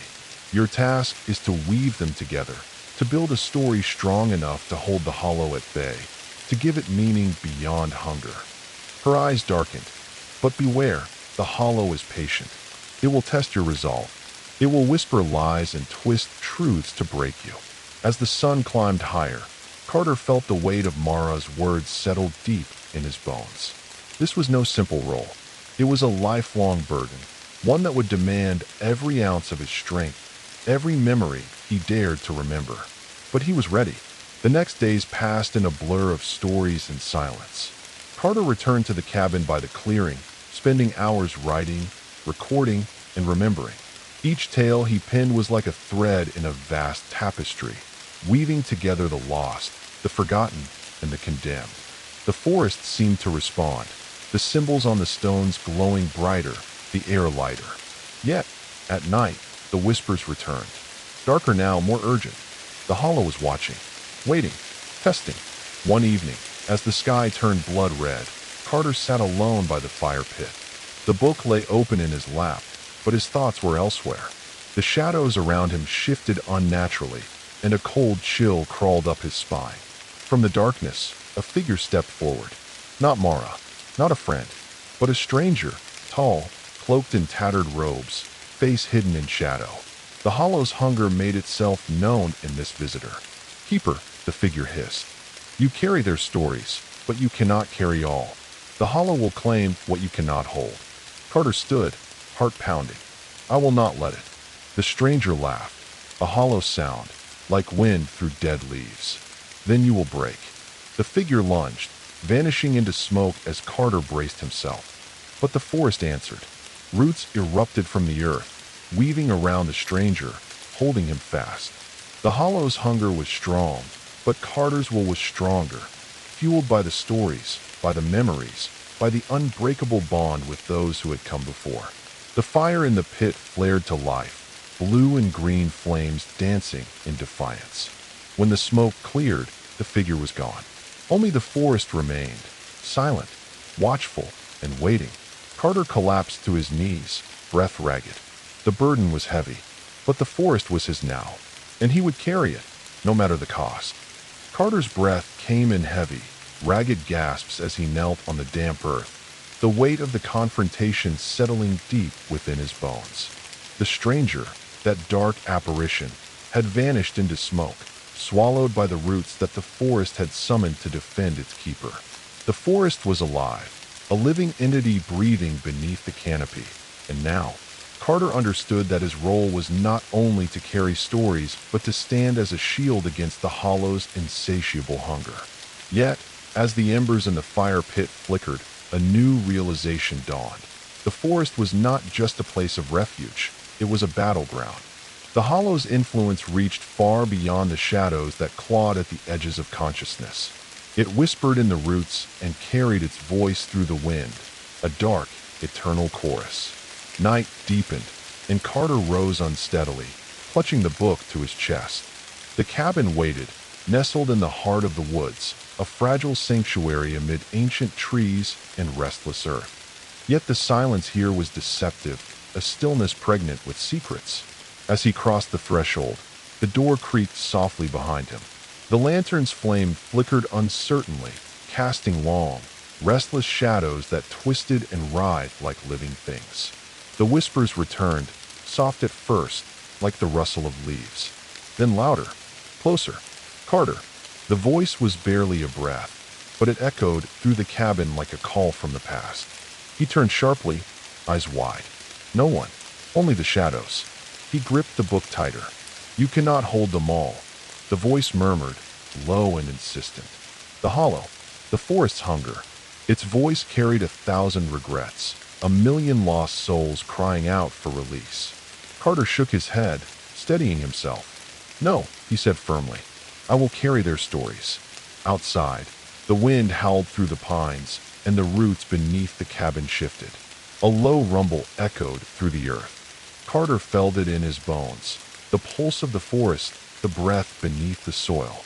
He approached the window, looking out into the moonlit woods. There, near the edge of the clearing, something stirred. A tangle of roots, twisted and blackened, writhed like a living serpent. The hollow's hunger was reaching out. He stepped back from the window, heart pounding. The book in his hands seemed to pulse with energy, a tether between him and the forest. He opened it, turning to the pages filled with stories, memories of those who had come before, tales of sorrow and hope, of loss and redemption. Each word was a shield, each story a bond. The hollow could consume bodies and shadows, but it could not swallow truth. Hours passed in restless vigil. Carter wrote by the flickering lantern light, each sentence a thread woven into the tapestry of the forest's memory. Outside, the roots crept closer, whispering promises of oblivion. But inside, the book glowed faintly, a beacon against the encroaching darkness. As dawn broke, the forest seemed to exhale. The roots retreated beneath the earth. The whispers faded into the morning breeze. Carter stepped outside, the weight of his burden heavy but purposeful. The forest watched, waiting, but he was no longer afraid. He was its keeper, the guardian of memory, the shield against the hollow's endless hunger. And his story, was only just beginning. The forest breathed in the soft dawn, its breath moist and earthy like the scent of wet leaves and ancient bark.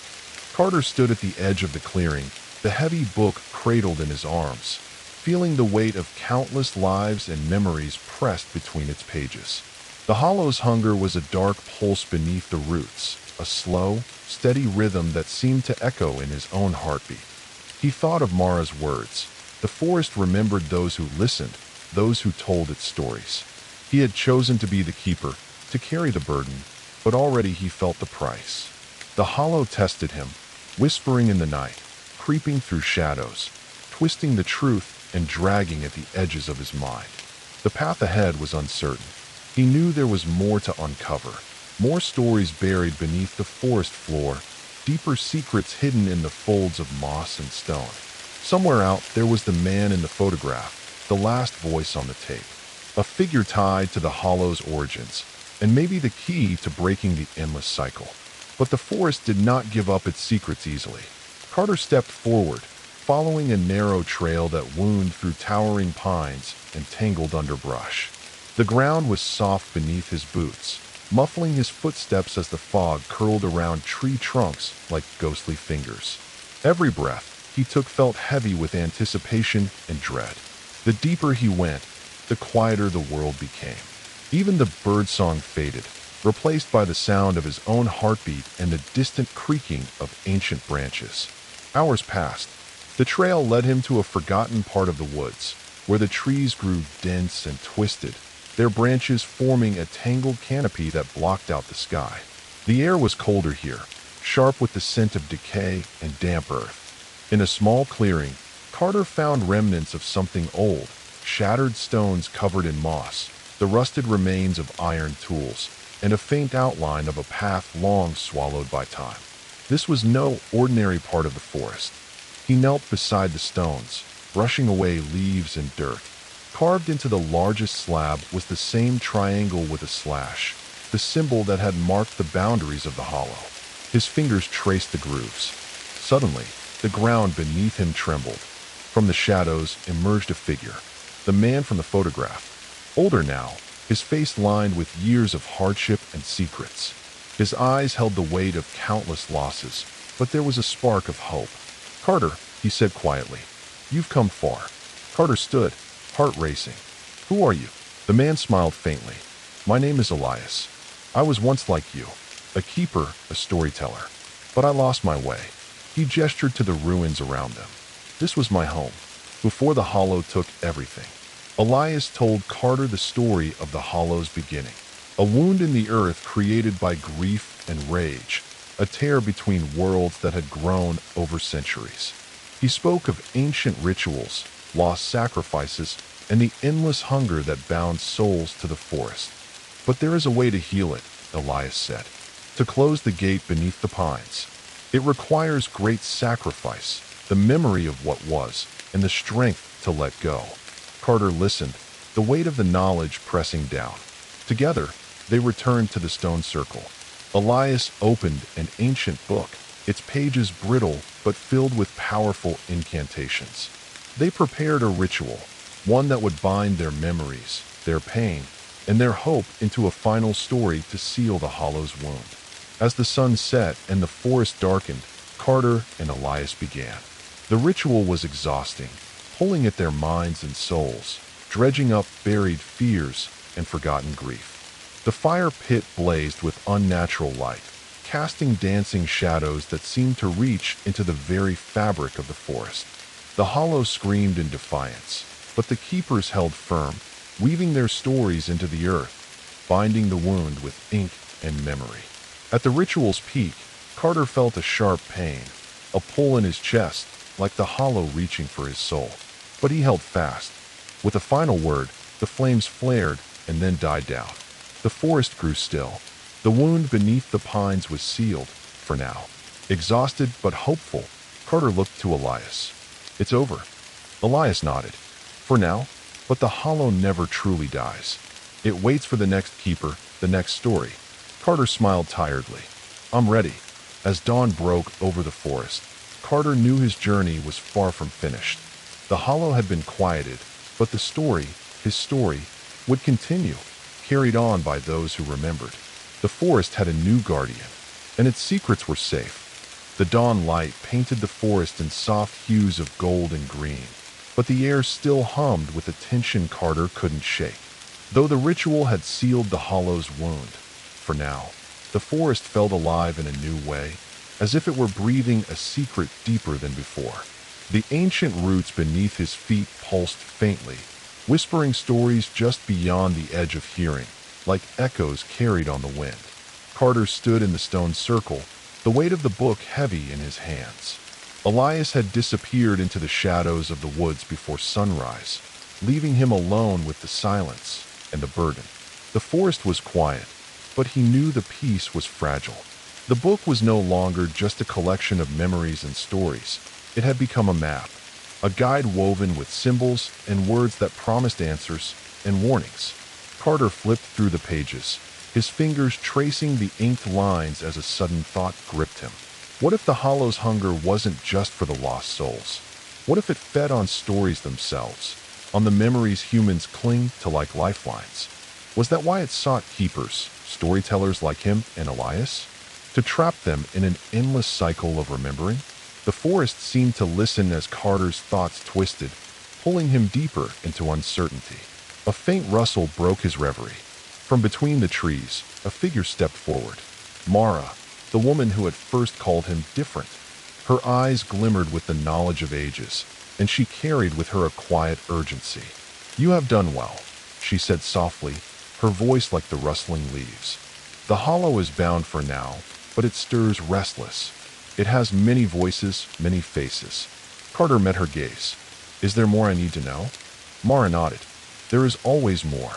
The forest holds layers, shadows beneath shadows. The hollow's roots stretch beyond this place, touching lives and memories you cannot yet see." Together, they walked deeper into the woods. The path grew narrower, the trees thickening until light was swallowed whole by the dense canopy. Carter's steps slowed as the forest around him seemed to shift, shadows stretching longer, shapes twisting just beyond sight. Mara stopped before an ancient oak, its trunk scarred with deep grooves and carved symbols. "This tree remembers," she said. "It holds the oldest stories, not just of the hollow, but of the world before it. To understand the hollow, you must listen to the past." She pressed her palm against the bark. Carter followed, and suddenly, the forest around them seemed to dissolve. Visions flooded his mind. A village long vanished, swallowed by time and trees. People living simple lives, their joys and fears woven into the land. A terrible fire, consuming homes and hearts. The creation of the gate beneath the pines, a desperate attempt to bind grief and pain. But the ritual had torn a wound in the fabric of the world, letting something darker seep through. Carter staggered back, breath heavy. Mara's voice cut through the vision. The hollow was born from sorrow, but also from hope. The hope to protect, to heal. It is both curse and blessing, guardian and destroyer. He looked at her. "Can it be healed?" She shook her head slowly. "The hollow cannot be destroyed. Only understood. Only balanced." The visions faded, leaving Carter with a new clarity and a heavier burden. His journey was no longer just about survival or sealing wounds. It was about understanding the hollow's place in the world and his own.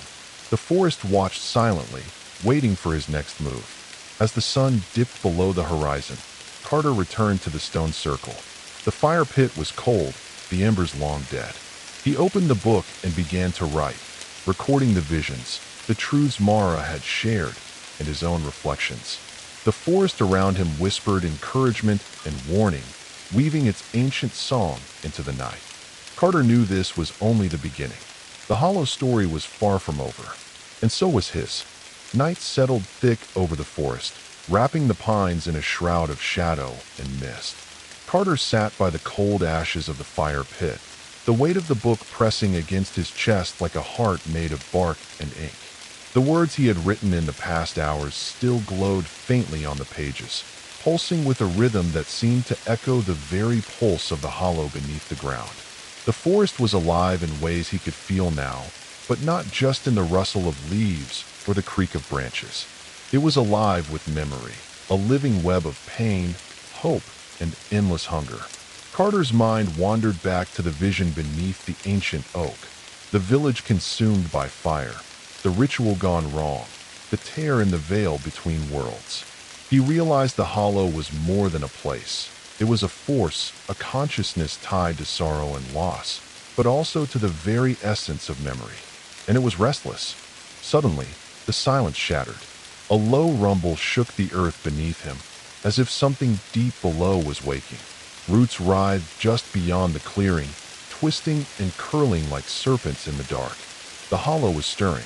Carter rose, heart pounding, and gripped the book tightly. He could hear it now, a distant voice, faint but insistent. Whispers weaving through the trees. Keeper, keeper. The forest itself seemed to speak. Remember, remember. His hands trembled, but he forced himself to listen.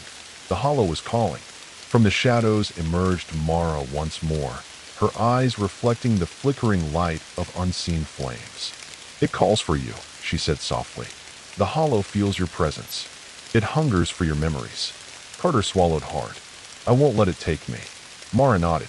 "You must face it, but not as prey, as a keeper."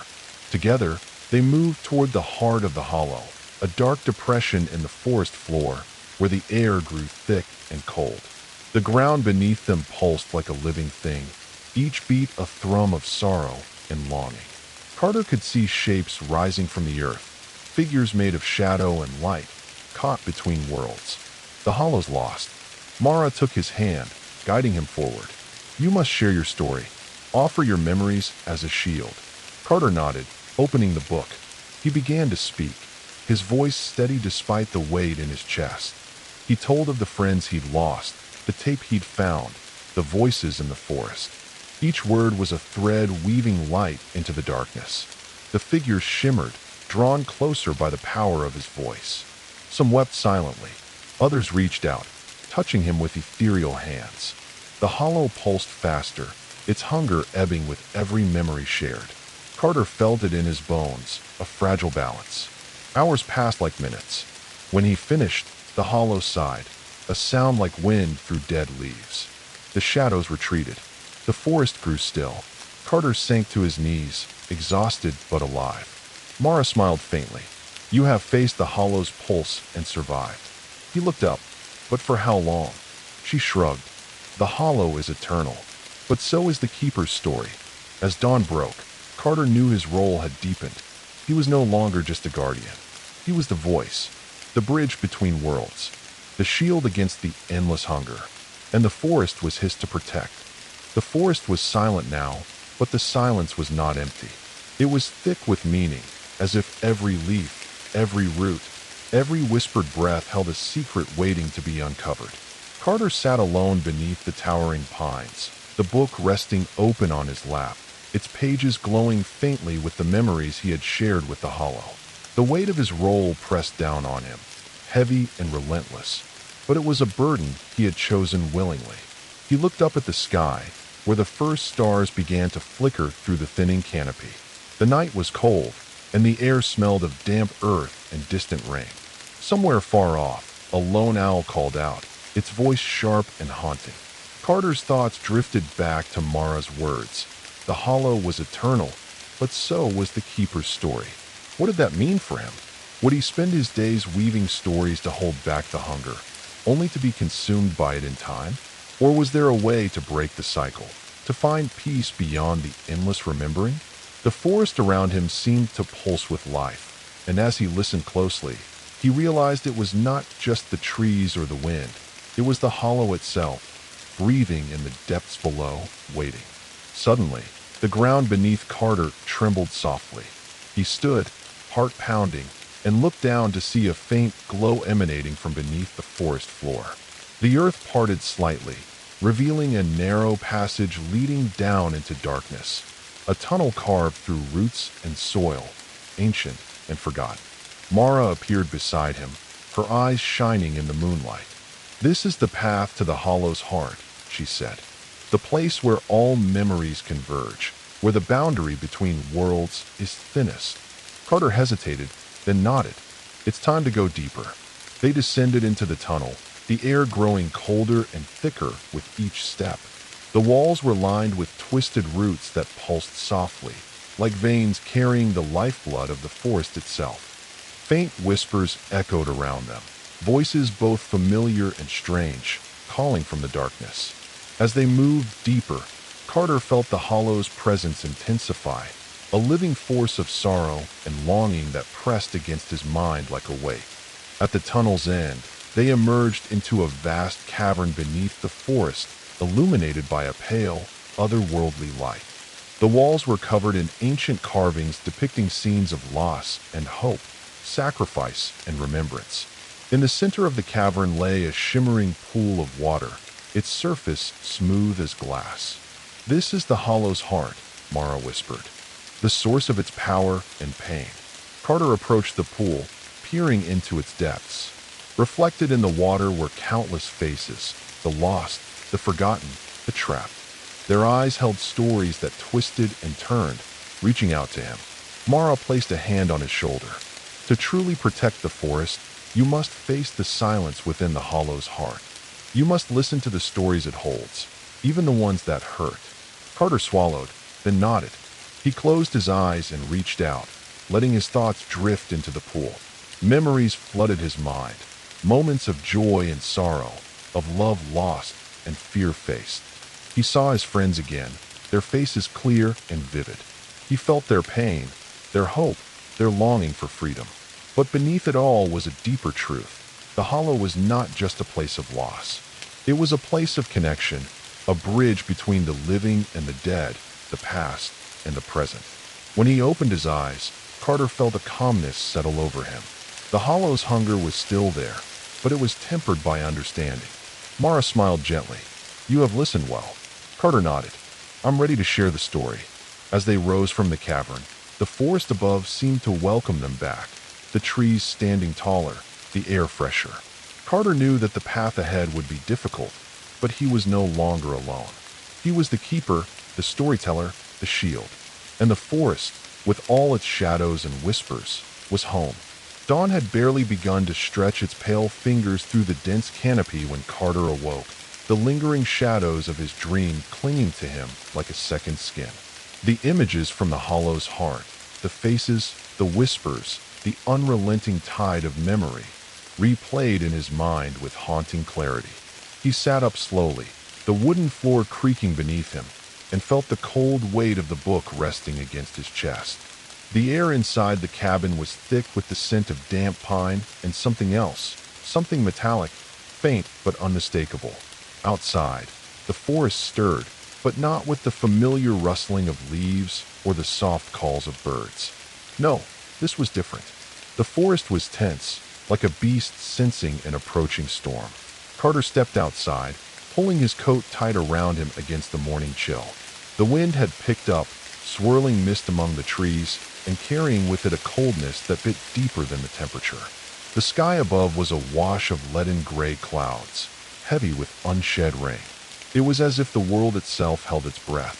Mara awaited him at the edge of the clearing, her dark eyes sharp against the pale light. She didn't speak at first, just studied the horizon where the first low rumbles of thunder echoed softly. When she finally did, her voice was steady but heavy with warning. "The Hollow stirs again. The seal we forged is weakening." Carter swallowed hard. "But how? We bound it so tightly." Mara's gaze was unwavering. "It is patient and relentless. It feeds on more than memory. It feeds on fear, on doubt, on the fractures in our will. Together, They walked deeper into the woods, following the winding path toward the stone circle. The earth beneath their boots was soft and wet, rain having already begun to fall in slow, heavy drops that drummed against leaves and pooled in hollows. The forest around them felt alive with whispers, voices tangled in the wind, growing louder with each step. Shadows flickered at the edges of their vision, elongated shapes that seemed to move just beyond reach. Carter's heart pounded with each breath, his mind racing through everything he had learned. The hollow was more than a force. It was a living storm, gathering strength from the darkness that lurked within every soul. If it broke free, the forest would consume everything, and the boundary between the worlds would crumble. Reaching the clearing, Carter approached the fire pit, now empty and cold. He knelt, placing the heavy book down carefully. Lightning split the sky above with a sharp crack, illuminating the circle with eerie brilliance. Mara began to chant softly, her voice weaving through the air like a spell, ancient and resonant. The symbols carved into the standing stones around them began to glow, casting green and blue light that danced with the shadows. Carter joined her, his own voice trembling as he recited the stories he had gathered, the tales of loss, of hope, of sacrifice and resilience. The words were more than stories now. They were armor, a shield woven from memory and willpower. As the rain intensified, pounding against the earth, the hollow responded. The ground trembled violently, roots bursting from the soil like monstrous fingers, grasping for the circle. The air filled with a chorus of voices, anguished, angry, desperate, rising in a crescendo that threatened to tear the night apart. Carter felt the hollow's hunger clawing at his mind, trying to unravel his resolve, to drag him into the endless void. But he held fast, drawing strength from the stories, from the memories that connected him to the lost and the living alike. With a final cry, Carter and Mara raised their voices together, weaving the tale that bound the hollow once more, a story of endings and beginnings, of pain transformed into strength. Suddenly, the storm broke. The roots recoiled, the voices faded, and the forest exhaled a breath it had held for centuries. The symbols on the stones dimmed, and the rain slowed to a gentle patter. Carter collapsed to his knees, soaked and exhausted but alive. Mara placed a steadying hand on his shoulder. "This battle is won," she said, "but the war continues. The hollow will return, but so will the keepers." Carter looked up at the stormy sky, determination burning in his chest. "I will be ready." As the clouds parted and the first rays of sunlight pierced through the treetops, Carter knew the journey ahead was long and fraught with peril. But he was no longer just a boy lost in the woods. He was the keeper of stories, the guardian of the boundary, the voice that would hold the hollow at bay. The forest watched silently, and the hollow pulsed beneath the earth, waiting. But Carter was ready. The forest lay bathed in the fragile light of dawn, every leaf glistening with droplets from the storm that had raged through the night. Carter stood silently at the edge of the clearing, his clothes still damp, his breath coming slow and steady. But inside, his mind was a storm of thoughts and memories swirling without rest. He felt the book's weight against his side, a familiar burden now, etched with stories of lives both long gone and not yet forgotten. The battle against the hollow had been fierce, leaving him drained and raw, yet there was no respite. The forest's pulse had shifted. It no longer just whispered but roared beneath the surface of reality, demanding his attention and strength. Mara appeared beside him as though summoned by the silence itself. Her eyes held the depth of ages, reflecting the storms past and those yet to come. "You carry many voices now," she said softly, her voice like the rustle of dry leaves.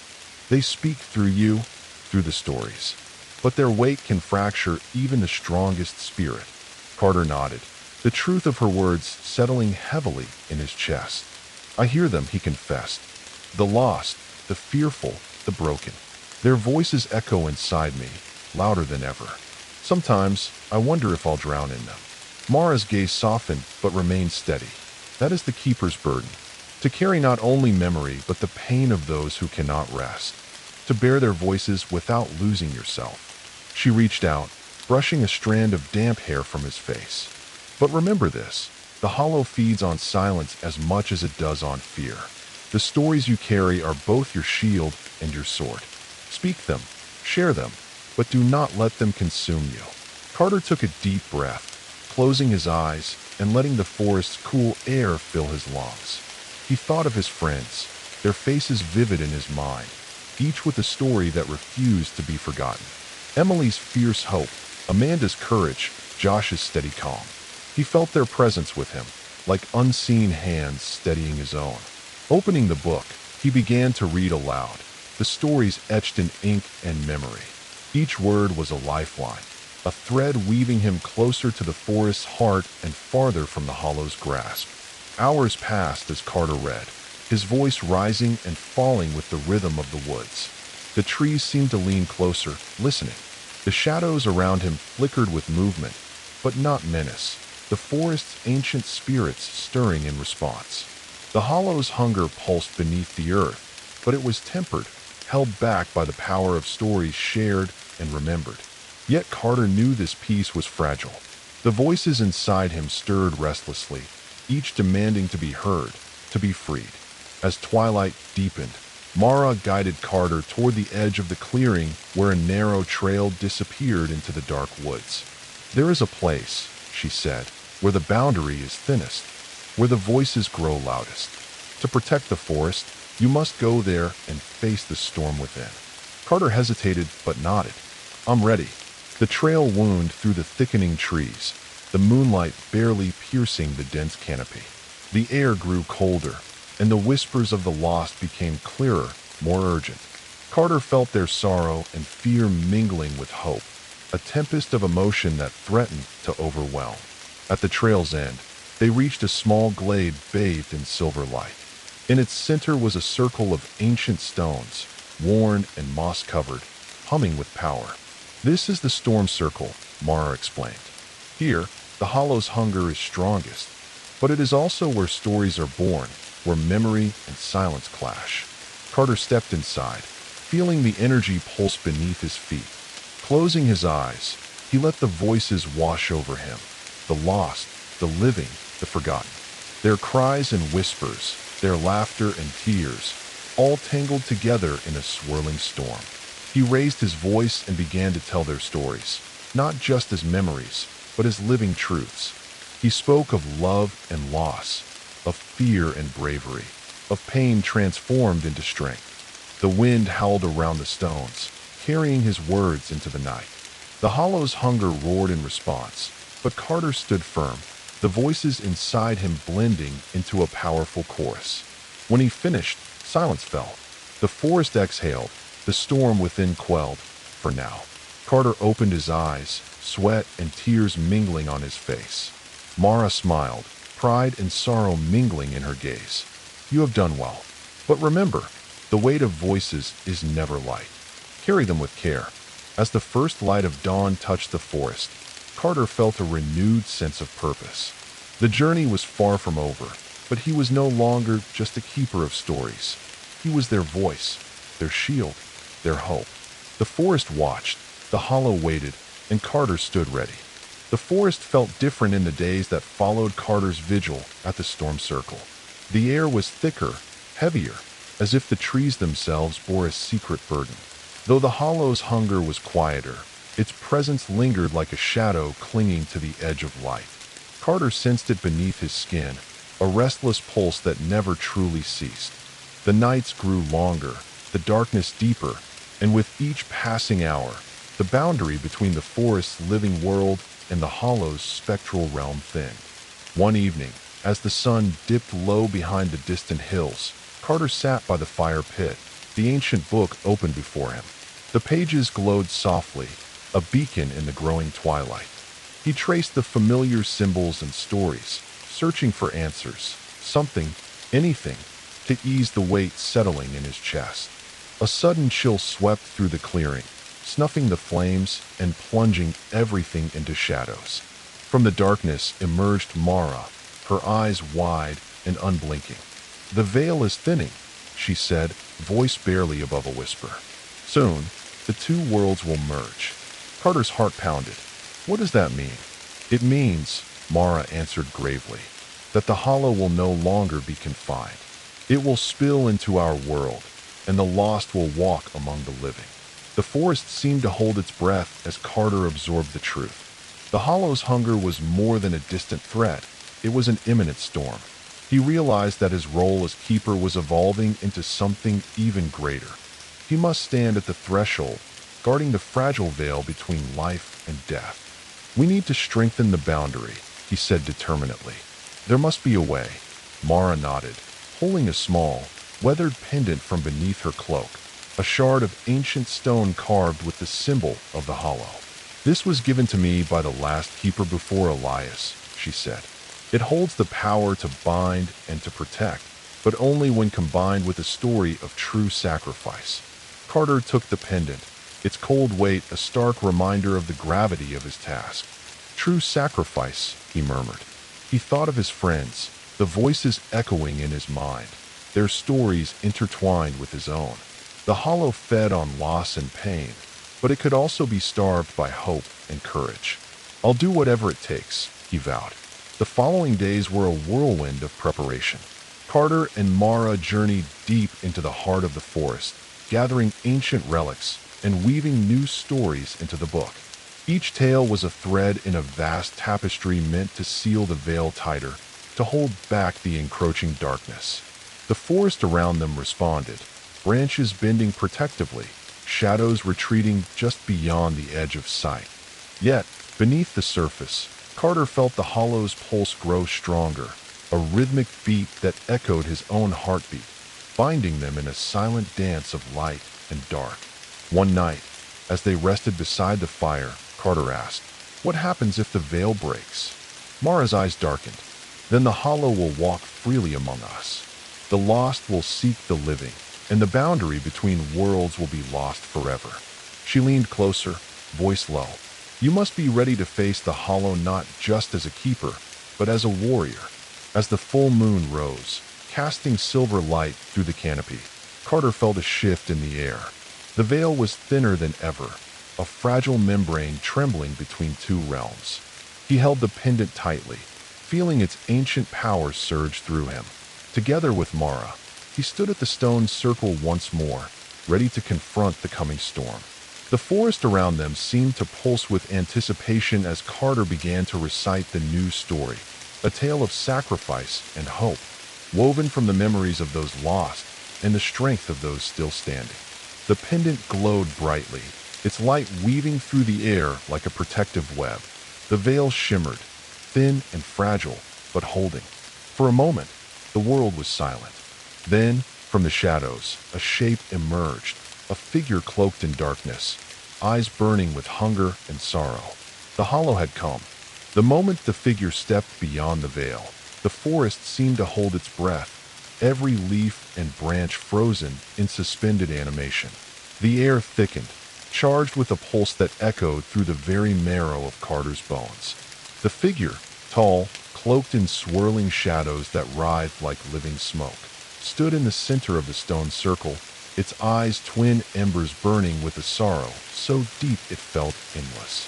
Carter's heart hammered violently against his ribs, but he planted his feet firmly into the earth. The pendant Mara had given him glowed fiercely in his palm, a steady beacon against the encroaching darkness. The hollow had crossed over, but he was here to meet it, to fight for the fragile boundary between worlds. Mara's voice rang out, clear and commanding as she chanted an ancient incantation that tangled with Carter's own voice. Together, they wove the story, the tale of a forest lost, of souls trapped between life and death, of hope held fast against despair. Each word was a thread pulling the darkness back, stitching the rift with the strength of memory. But the shadow did not retreat. Instead, it raised a hand, and the forest around them convulsed. Roots burst from the ground like serpents, twisting toward Carter and Mara with a hunger born of centuries of silence. The hollow was not just a force, it was a storm, a tempest of grief and rage that sought to consume everything. Carter stepped forward, raising the pendant high as it flared with radiant light. The roots recoiled, sizzling against the glowing barrier, but the shadow laughed, a sound like the cracking of ancient bones. You think your stories can bind me? Your memories are fragile things, fleeting and broken. The hollow's voice echoed like a chorus of voices, some angry, some mournful, all twisted together in a terrible harmony. But I am eternal. I am the hunger beneath the earth, the sorrow beneath the stars. I am the forgotten, the lost, the broken. Carter's grip on the pendant tightened. He felt the stories inside him surge like a tide, the voices of his friends, of those he had never known, rising up to meet the darkness. You are not eternal, he said, his voice steady and strong despite the fear clawing at his heart. You are pain-bound by memory, and memory can be changed. With that, he began to speak, not just to the hollow, but through it, weaving a story of light breaking through shadow, of loss transformed into strength, of endings becoming beginnings. The pendant pulsed with his words, light spilling from it in waves that washed over the stone circle and into the forest beyond. The shadow recoiled, its form flickering like a candle's flame caught in the wind. The roots shrieked as the light seared through them, breaking their grasp. But the hollow was not defeated. It roared, a sound that shook the very sky, and surged forward, a tidal wave of darkness and sorrow. In that moment, Carter knew what must be done. He reached deep into the well of stories within him, the tales of sacrifice, of love lost and found, of courage born from fear. He poured them into the pendant, sacrificing a piece of his own memory, his own identity, to bind the hollow once more. Pain flared through him like wildfire, memories blurring and shifting, but he held fast. A brilliant light exploded from the pendant, engulfing the shadow in a storm of stories and memories. The forest trembled as the hollow screamed, its form unraveling like smoke on the breeze. Then, silence. When the light faded, the forest was still. The hollow was gone, sealed once again beneath the earth. Carter collapsed to his knees, the book slipping from his grasp, pages fluttering in the soft wind. Mara knelt beside him, her eyes filled with both pride and sorrow. You have done what few could, she whispered. But the price was great.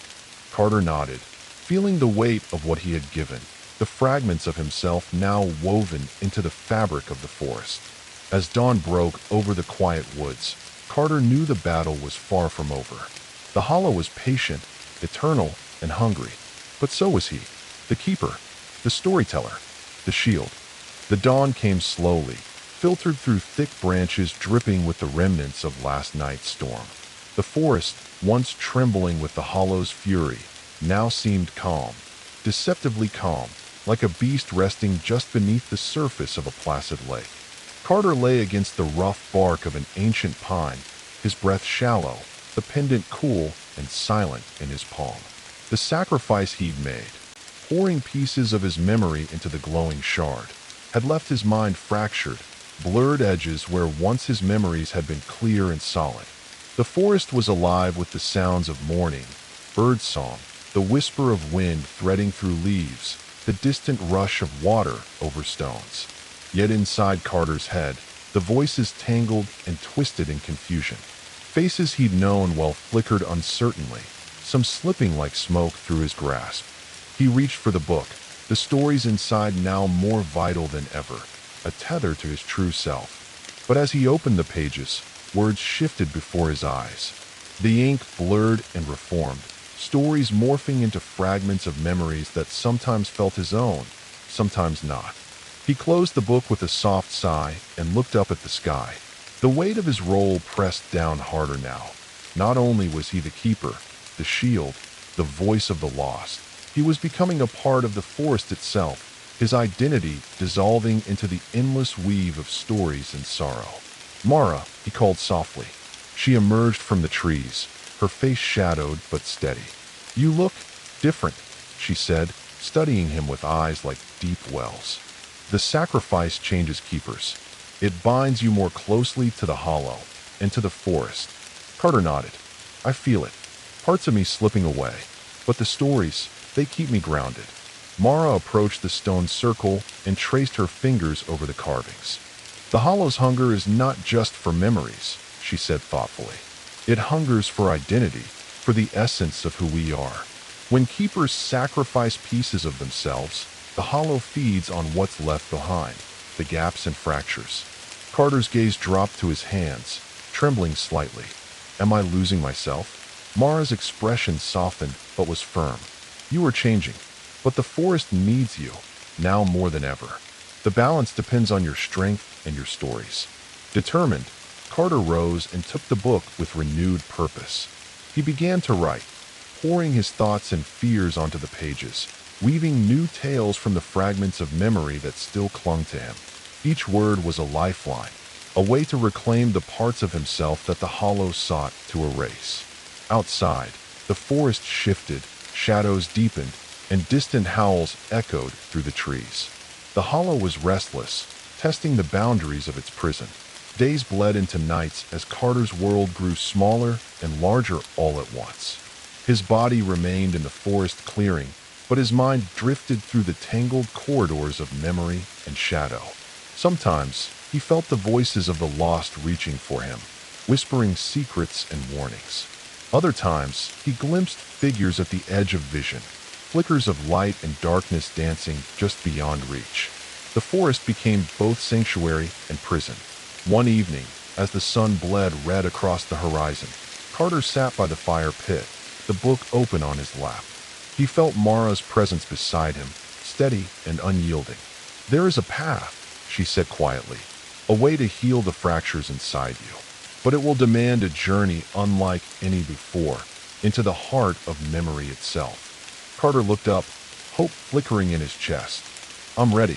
The next morning, they set out toward the deepest part of the forest, a place where the veil between worlds was thinnest and where the echoes of the past were strongest. The trees grew taller, their trunks ancient and gnarled, roots weaving a labyrinth beneath the soil.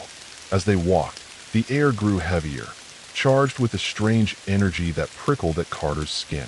Mara stopped before a massive stone archway entwined with vines and carved with cryptic runes.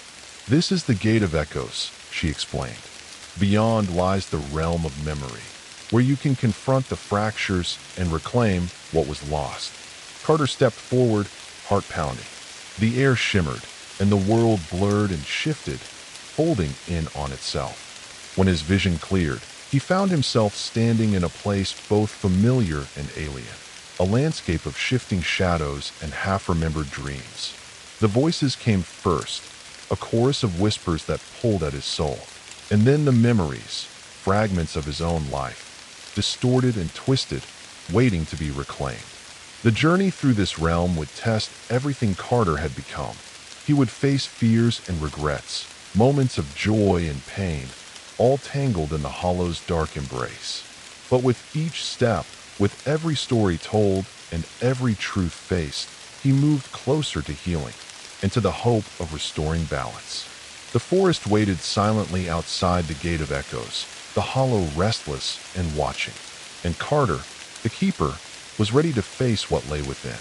As Carter stepped through the shimmering veil of the Gate of Echoes, the world around him dissolved into a mosaic of fragmented memories and shifting shadows.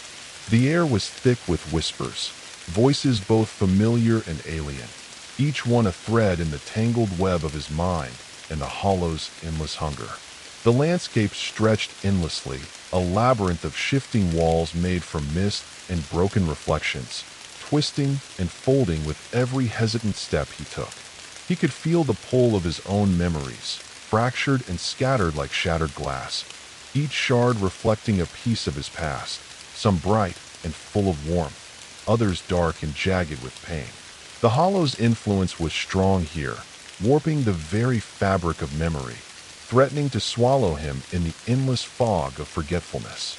A chilling breeze swept through the labyrinth, carrying voices that called his name, soft and urgent, a mix of beckoning and warning. Carter gripped the pendant Mara had given him, its faint glow a steady heartbeat against the overwhelming darkness. Remember who you are, he whispered to himself, forcing his footsteps forward.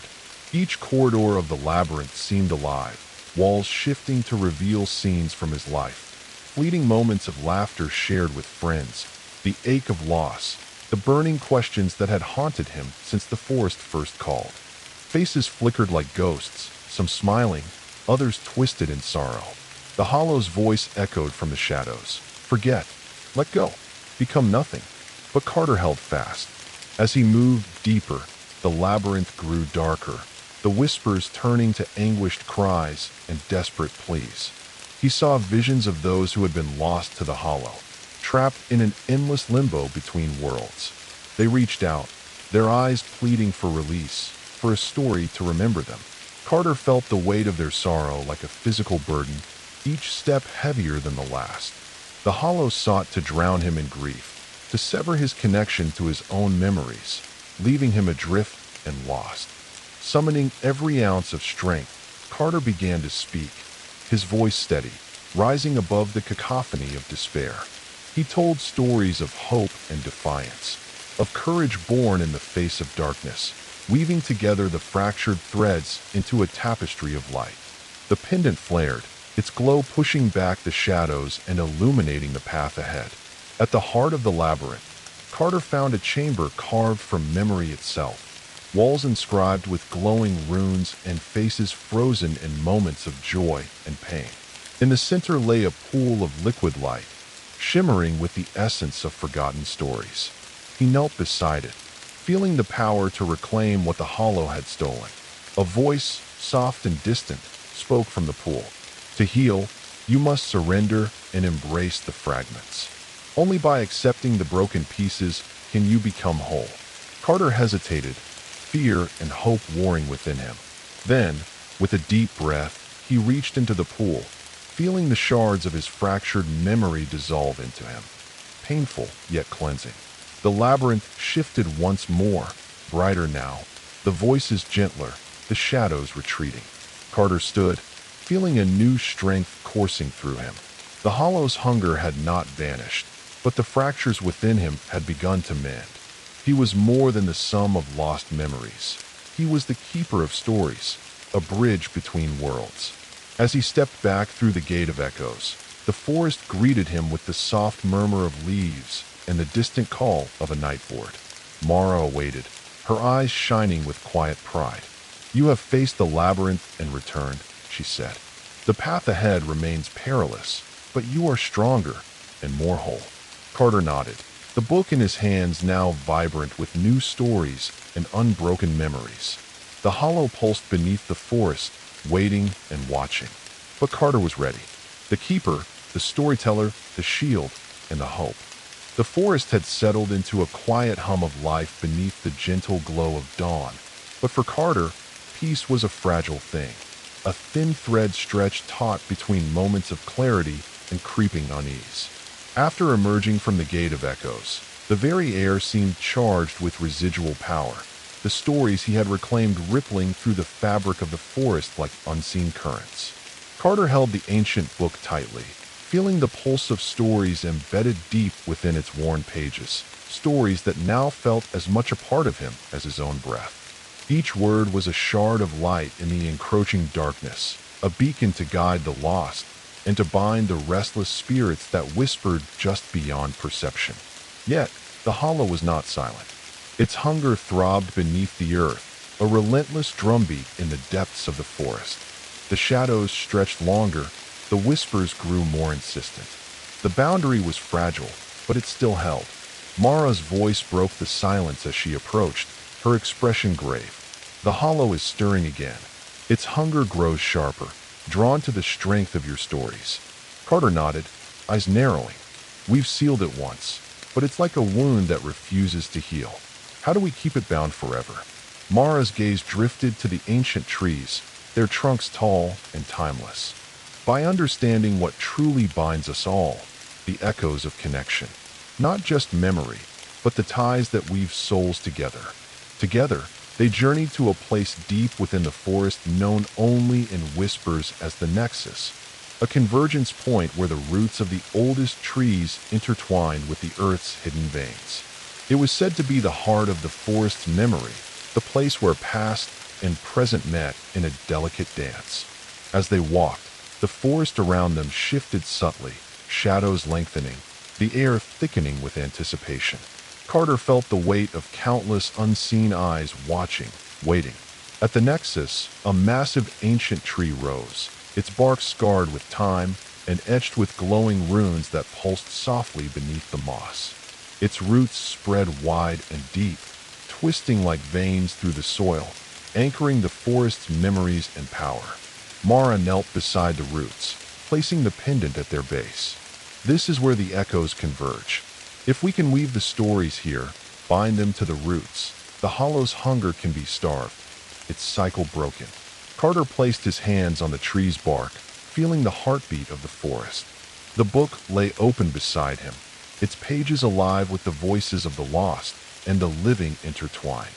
Together, they began to weave the stories, not just spoken or written, but felt and shared, a living tapestry of connection that pulsed through the roots and into the earth. The voices of the forest stirred, ancient and young alike, rising in a chorus of hope and defiance. The hollow hissed in the shadows, its form flickering like smoke caught in a breeze, desperate to tear the bonds asunder. As Carter spoke, the pendant glowed brighter, sending waves of light into the roots. The forest seemed to breathe with renewed strength, the echoes binding tighter, the hollow's hunger ebbing. But as the power surged, Carter felt a sudden tug, a sharp pull from within, as if a voice from the past was reaching through time and space. A face appeared before him, flickering like a ghost, the last keeper, Elias. "Remember," the apparition whispered, voice heavy with warning and hope. "The echoes bind us all, but some connections cut deeper than others. You must choose what you carry and what you release."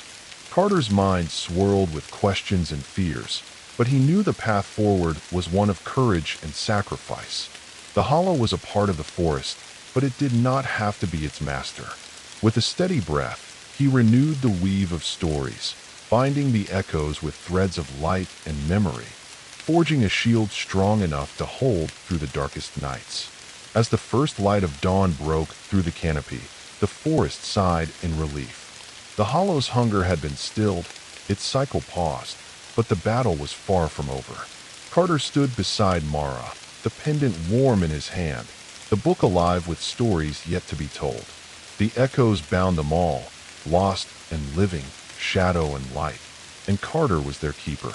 The forest, newly quiet, hummed with an energy that was both ancient and fragile.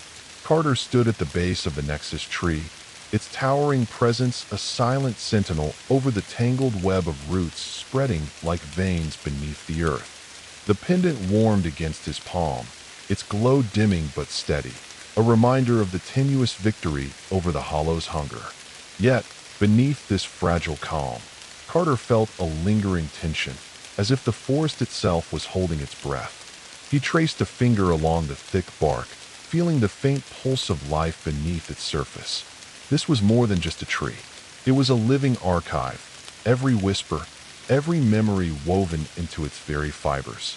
The stories he and Mara had bound here shimmered faintly, like threads of light weaving through shadow. Mara's voice, soft but resolute, broke the stillness. The Nexus holds the power to keep the hollow at bay, but it also connects us to the past, to the roots of every story, every sacrifice. Carter nodded. It's a fragile balance. One misstep, and the hollow could unravel everything. She glanced toward the dense thicket beyond the Nexus, where the shadows deepened. There's something else. The forest has been whispering, voices we haven't heard before. Unearthly, older. They're tangled with the hollow, but not entirely part of it. Carter's eyes narrowed. Old echoes, you mean? Mara sighed. Perhaps. Or something older still. We need to listen carefully. The forest's past may hold the key to its future.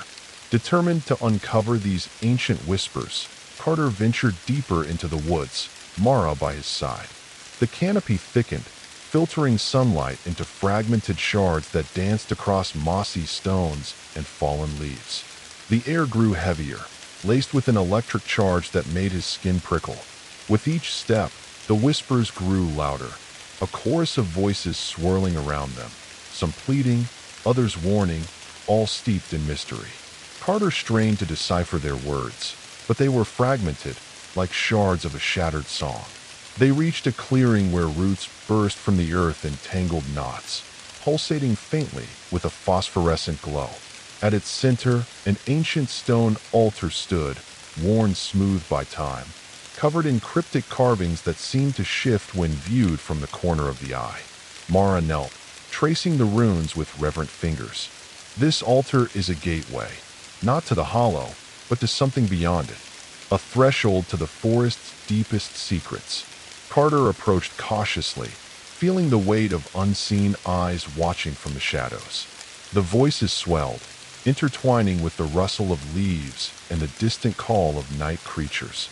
Suddenly, a chilling breeze swept through the clearing, extinguishing the candles they had lit and plunging them into darkness. The whispers became urgent, almost desperate. From the shadows emerged a figure, neither fully solid nor entirely spectral. Its eyes glowed with an ancient light, and its form flickered like a flame caught in a draft. "I am the first voice," it intoned, voice echoing like the rustle of dry leaves. "I am bound to this forest, as are you now. The hollow is but one thread in the tapestry of loss and memory, but beneath it lies a deeper shadow, older, colder, and far more dangerous." Carter felt a shiver race down his spine. "What do you want?" The figure's gaze pierced him. "To be remembered, to be freed. But if released, I will consume all light and life." Mara stepped forward, her voice steady. "There must be another way. We cannot let darkness claim the forest." The figure nodded slowly. "There is always a choice, but it comes at a price." As the ancient voice faded into the night, Carter and Mara exchanged a look heavy with unspoken understanding. The hollow was no longer their only threat. The forest's past held secrets that could unravel everything they had fought to protect. They turned back toward the Nexus tree, the weight of new questions pressing upon them. That night, as the wind whispered through the pines and shadows danced beneath the moonlight, Carter sat by the fire, the book open but silent. The voices within were quieter now, but the new echoes, the ancient whispers, lingered at the edge of his mind.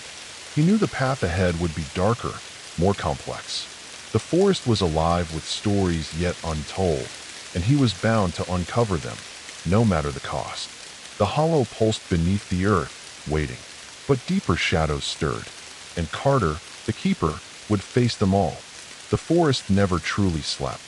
Even under the cloak of night, its ancient heartbeat pulsed in the soil beneath Carter's feet, a rhythm older than memory, older than the stories he carried. Tonight, it was different. The air was heavy, thick with something unsaid, a silence that screamed louder than any howl or whisper. Carter and Mara stood near the Nexus tree, their breaths mingling in the cold night air. The pendant warmed in Carter's hand, its light faint but steady, a fragile barrier against the gathering darkness. "The ancient voice," Mara began, her voice low and tense. It wasn't just a warning. It was a summons. Something lies beneath the forest, beneath the roots of the Nexus itself. Carter's heart quickened. A secret buried deep? Mara nodded. "And it's waking." With lanterns flickering in the dark, they followed a narrow path winding downwards, a hidden route tunnel Mara had discovered in her studies. The passage was damp and cold, earthy scents mixing with something faintly metallic, like the taste of forgotten blood in the air. The walls around them pulsed softly, alive with the energy of the forest's memory. Carter felt the voices, the stories tangled beneath the surface, some welcoming, others warning. Deeper and deeper they went until the tunnel opened into a vast cavern, its walls lined with roots that glowed faintly in the darkness. At the center lay a pool of black water, still and unnerving, reflecting shadows that did not belong to the lantern light. Mara knelt at the edge, her fingers tracing ancient symbols carved into the stone. "This pool," she said, "is the heart of the forest, the source of its life and its curse. It is where the hollow's hunger first took root." Carter gazed into the dark water, feeling the weight of centuries pressing down. The surface rippled, and images flickered. Faces, places, moments lost to time. Suddenly, a whisper broke the silence. "Remember me." Carter's blood ran cold. The voice was familiar yet distorted, like a half-remembered nightmare. From the shadows emerged a figure, neither fully human nor ghost, wrapped in tattered remnants of the past. "I was the first keeper," the figure said, voice cracking like old wood. "Bound by duty, cursed by silence. I failed, and now the hollow seeks to claim all." The cavern trembled as the hollow's pulse surged, dark tendrils creeping from the black water, reaching for Carter and Mara. The first keeper's eyes burned with sorrow. "You must finish what I started. Find the hollow at its source, or the forest will fall." Carter swallowed hard, feeling the enormity of the task. The stories he carried, the memories he guarded, were they enough? Mara placed a steady hand on his shoulder. "We'll do it together." As the hollow's darkness surged, Carter raised the pendant, its light piercing the shadows. He began to speak, the stories of sacrifice, of hope, of the endless battle between light and dark. The cavern filled with his voice, the power of memory fighting back the consuming void. Roots glowed with renewed life, weaving a cage of light around the hollow's dark heart. The first keeper's spirit faded, whispering thanks before dissolving into the forest's eternal memory. Exhausted but resolute, Carter and Mara emerged from the cavern, the dawn breaking over the trees like a promise. The forest was silent but alive, its ancient heartbeat steady once more. Yet Carter knew this was only the beginning. Beneath the roots, in the darkness, the hollow waited. And so did the secrets. The light of dawn stretched like a fragile veil over the forest canopy, filtering through the dense pines and casting dappled patterns on the forest floor. Carter and Mara stood near the nexus tree, their faces etched with fatigue but resolute. The cavern beneath the roots, the heart of the forest, had been sealed, the hollow bound once more by the power of stories and sacrifice. Yet, even as the morning birds began their song, Carter felt an unsettling chill that had nothing to do with the morning air. "The forest is changing," Mara murmured, her eyes scanning the horizon. "The hollow's hunger may be contained, but it's not gone. The darkness, it's gathering." Carter swallowed the rising knot of dread in his throat. "How much time do we have?" Mara shook her head slowly. "That depends on how well we hold the stories. The hollow feeds on fear and silence. If the people forget, if the stories fade, the hunger will return stronger." He nodded, understanding the weight of his role anew. "Then we need to remind them, the living and the lost. The forest story is far from over." The days that followed were a blur of preparation. Carter and Mara traveled through the nearby villages bordering the forest, gathering whispers and tales from those who still remembered the old legends. Around crackling fires and under starlit skies, they shared the stories, rekindling forgotten truths and weaving new ones born from their recent trials. Children listened wide-eyed, elders nodded with knowing smiles, and somewhere in the dark woods, the hollow's whispers grew faint, unable to drown out the chorus of memory. Yet at night, Carter's dreams were restless. Shadows slithered at the edges of his vision, and voices, some mournful, some angry, echoed in the silence. He would wake, heart pounding, to find the pendant glowing softly on his bedside table, as if alive with its own will. One night, Mara appeared at his door, her face pale but determined. "There's a storm coming," she said. "Not just the weather. Something darker. The hollow's reach extends beyond the forest now." Together, they ventured deeper into the woods than ever before, following a trail only whispered about in the oldest tales, the path of lost souls. The trees grew twisted and gnarled, their branches like skeletal fingers against the dark sky. The ground was carpeted with fallen leaves and the remnants of forgotten graves. The air was thick with an eerie stillness that set Carter's nerves on edge. As they walked, the forest seemed to close in around them. A sudden rustling broke the silence, a movement in the shadows. Figures emerged, translucent and shimmering like mist caught in moonlight. Lost souls, bound to the hollow's will, reached out with silent pleas and desperate eyes. Carter held up the book, its pages glowing faintly. "Remember," he whispered, voice steady. "You are more than shadows. You are stories, and stories live forever."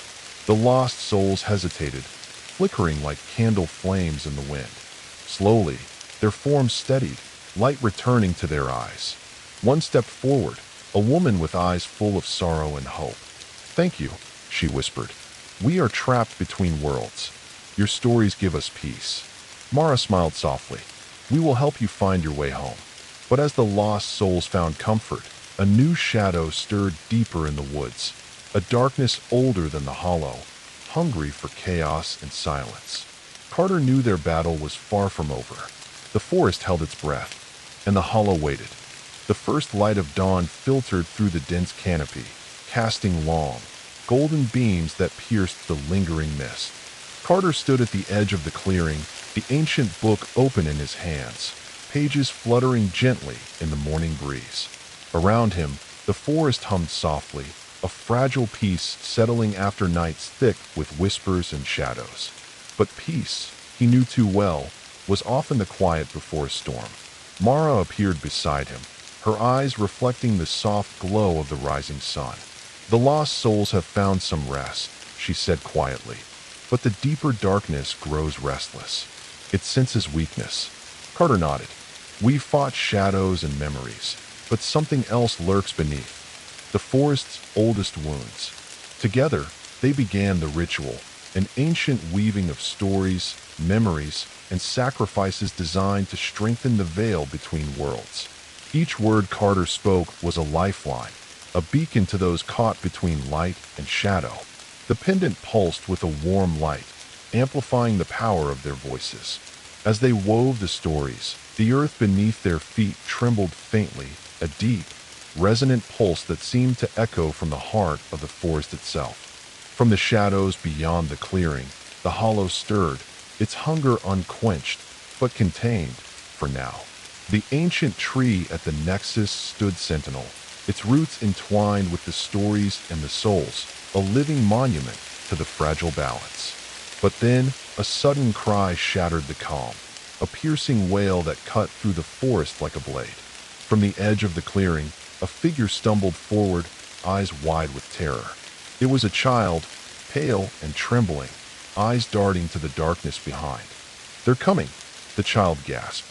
"The shadows, they're breaking through." Carter and Mara exchanged a grim look. The hollow's hunger was no longer confined to the deep forest. The boundary was fracturing. They gathered the villagers nearby, urging them to remember the old stories, to light fires and speak tales of hope and courage. The stories were weapons, shields against the darkness that sought to consume all. Night fell quickly, and with it, the forest seemed to shift and breathe, alive with a restless energy. The shadows moved with purpose, figures emerging from the gloom, neither fully alive nor dead, twisted reflections of sorrow and rage. Carter stood at the heart of the clearing, pendant glowing brightly, the book open in his hands. He spoke the stories aloud, voice ringing clear and strong. The villagers joined in, their voices rising in a chorus of defiance and remembrance. The shadows hesitated, flickering like candle flames caught in the wind. And then, with a roar that shook the earth, they surged forward. Light met darkness in a fierce battle, stories and memories against hunger and void. Roots writhed and pulsed beneath their feet, the ancient tree's power anchoring the fight. Carter felt the weight of every lost soul, every whispered story fueling his strength. Hours passed in a blur of sound and shadow, until finally, as the first rays of dawn broke over the horizon, the darkness began to retreat. The hollow's hunger was pushed back into the depths, sealed once more by the strength of stories and sacrifice. Exhausted but victorious, Carter looked to Mara. "This isn't the end," he said. "The forest will always need a keeper, and the stories will always need telling." Mara smiled, hope shining in her eyes. "Then we keep telling them, together."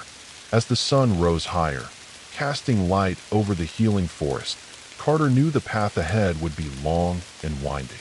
But with stories as their shield, and courage as their guide, they would face whatever darkness came next. The warmth of dawn spread gently across the forest canopy, but beneath the serene light, an uneasy tension simmered in the air. Carter and Mara stood side by side at the clearing, the ancient book resting open between them. The words they'd woven so carefully, stories of sacrifice, hope, and resilience, had pushed the hollow back into the depths. Yet the forest whispered warnings carried on the wind. The hollow's hunger was cyclical, and the lull was only temporary. Carter's gaze drifted toward the towering pines, their shadows stretching long like silent sentinels. He felt the faint tremor in the earth, a pulse beneath the roots that had nothing to do with the hollow's hunger, but something older and darker. The forest was awakening to a deeper threat, something that had been buried beneath layers of time and silence. Mara's eyes scanned the horizon, her expression grave. The hollow was never the only darkness here. Beneath it lies a storm that could tear the forest apart. We need to prepare. The weight of her words settled heavily on Carter's shoulders. Prepare how? The villagers are scared. The stories we've shared have given them hope, but fear lingers. Mara nodded.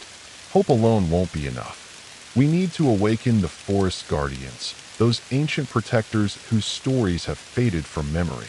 The legends speak of spirits bound to the trees, forgotten in time.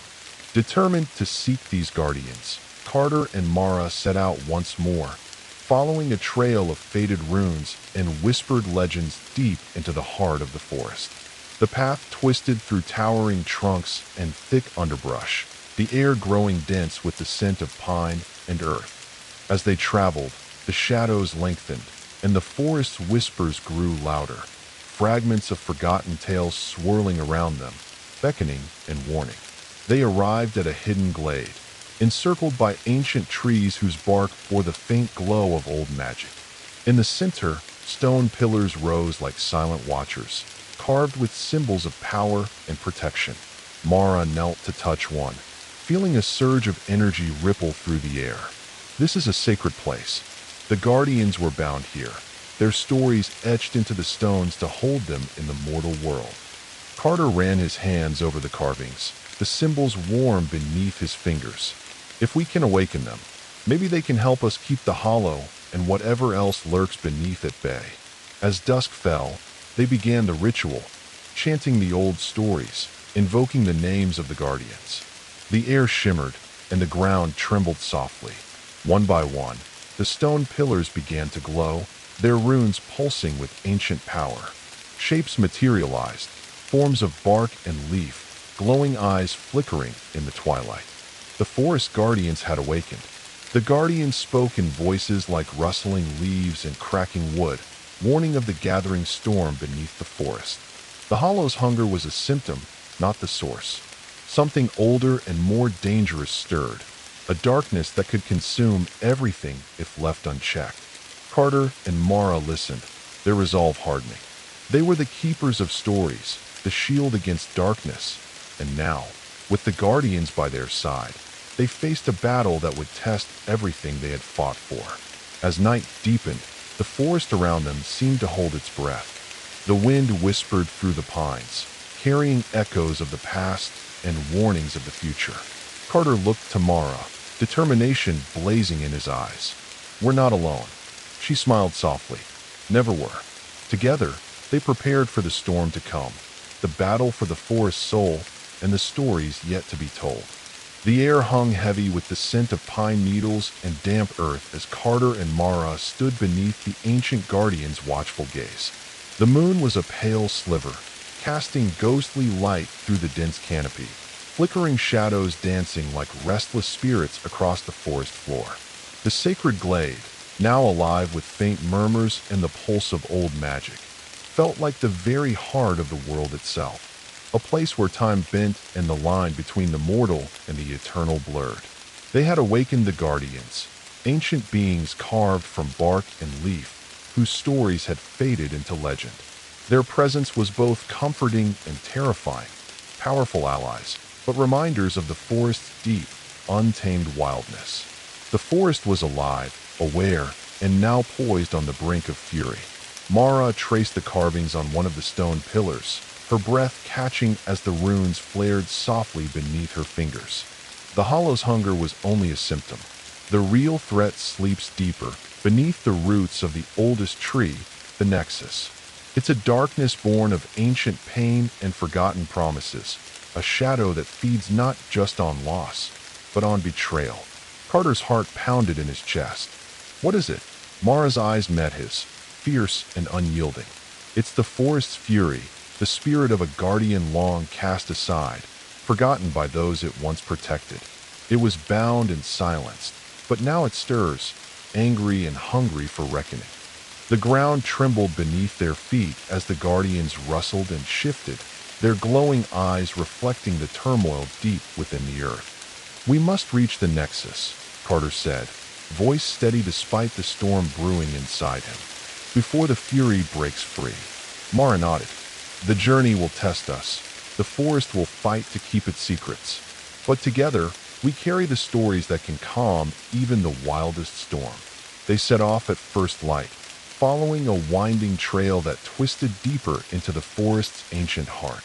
The air grew thick with the scent of moss and decay, shadows lengthening and intertwining as if the trees themselves reached out to bar their passage. The forest was alive with resistance. Roots snaked across the path, blocking their way. Branches groaned and shifted as if whispering warnings. Faint echoes of forgotten voices swirled around them, blending with the rustle of leaves and distant howls. At one point, Carter stumbled upon a clearing where the ground was cracked and scorched, the scars of a long-forgotten battle. Bones lay half-buried beneath twisted roots, their hollow sockets staring blankly into the sky. A chill ran through Carter's spine. This place holds pain older than the hollow itself. Mara's voice was barely a whisper. It's a reminder. The forest's fury does not forgive. Night fell as they neared the Nexus, the ancient tree looming like a silent colossus against the darkening sky. Its roots sprawled like veins through the earth, pulsing faintly with an eerie light. The air buzzed with energy, thick with the weight of unseen eyes.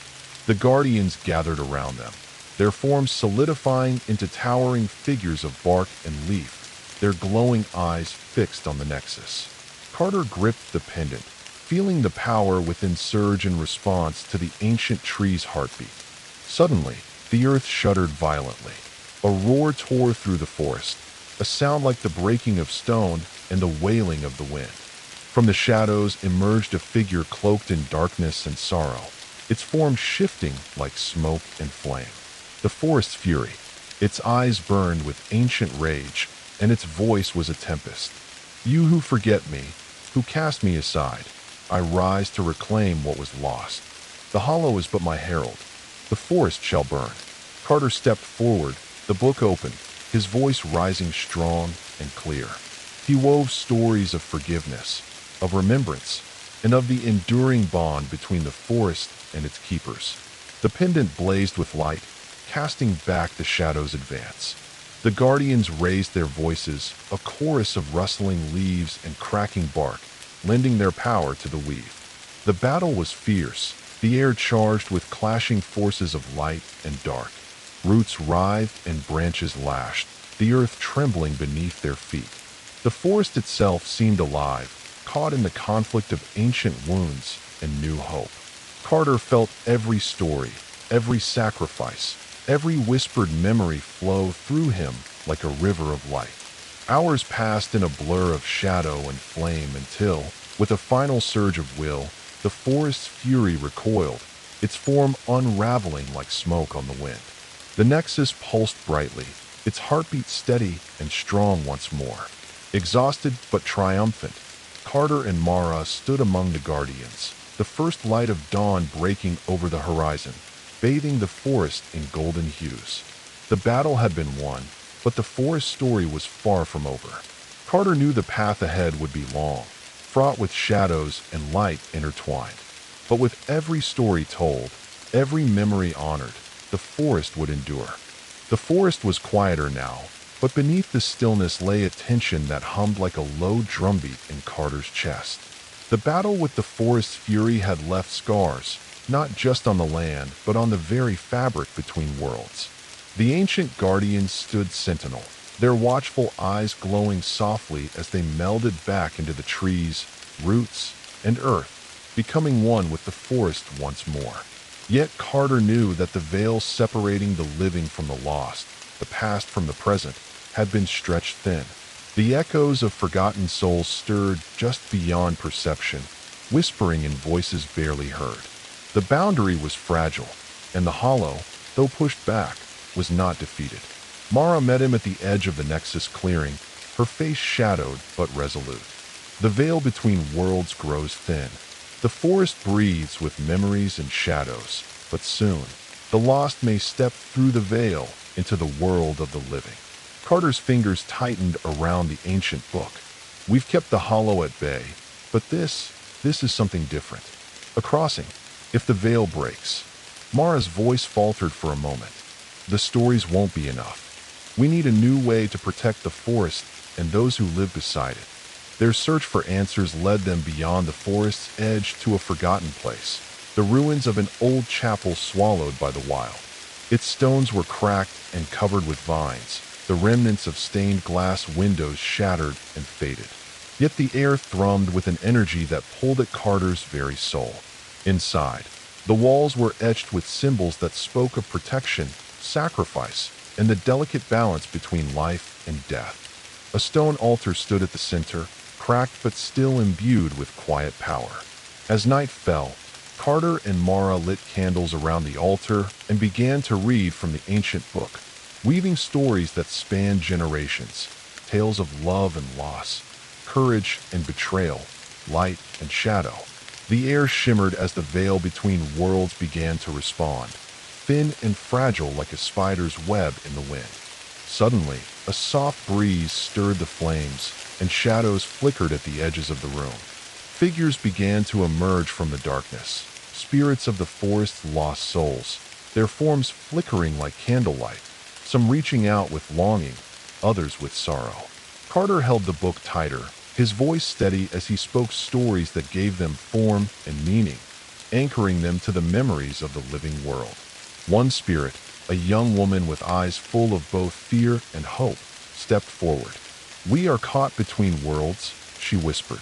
"The veil thins, and we seek peace." Mara nodded, her expression tender but firm. "We will help you find your way, but the veil must be mended, or the worlds will collide." The night stretched on as Carter and Mara worked tirelessly, weaving stories and memories into a protective shield, a tapestry that blurred the boundaries and calmed the restless spirits. The altar glowed softly, its power growing with each story told. As dawn approached, the veil shimmered, stabilizing, a fragile peace restored. Yet Carter knew this was but a temporary reprieve. The veil would always be vulnerable, and the forest stories were the fragile threads holding it together.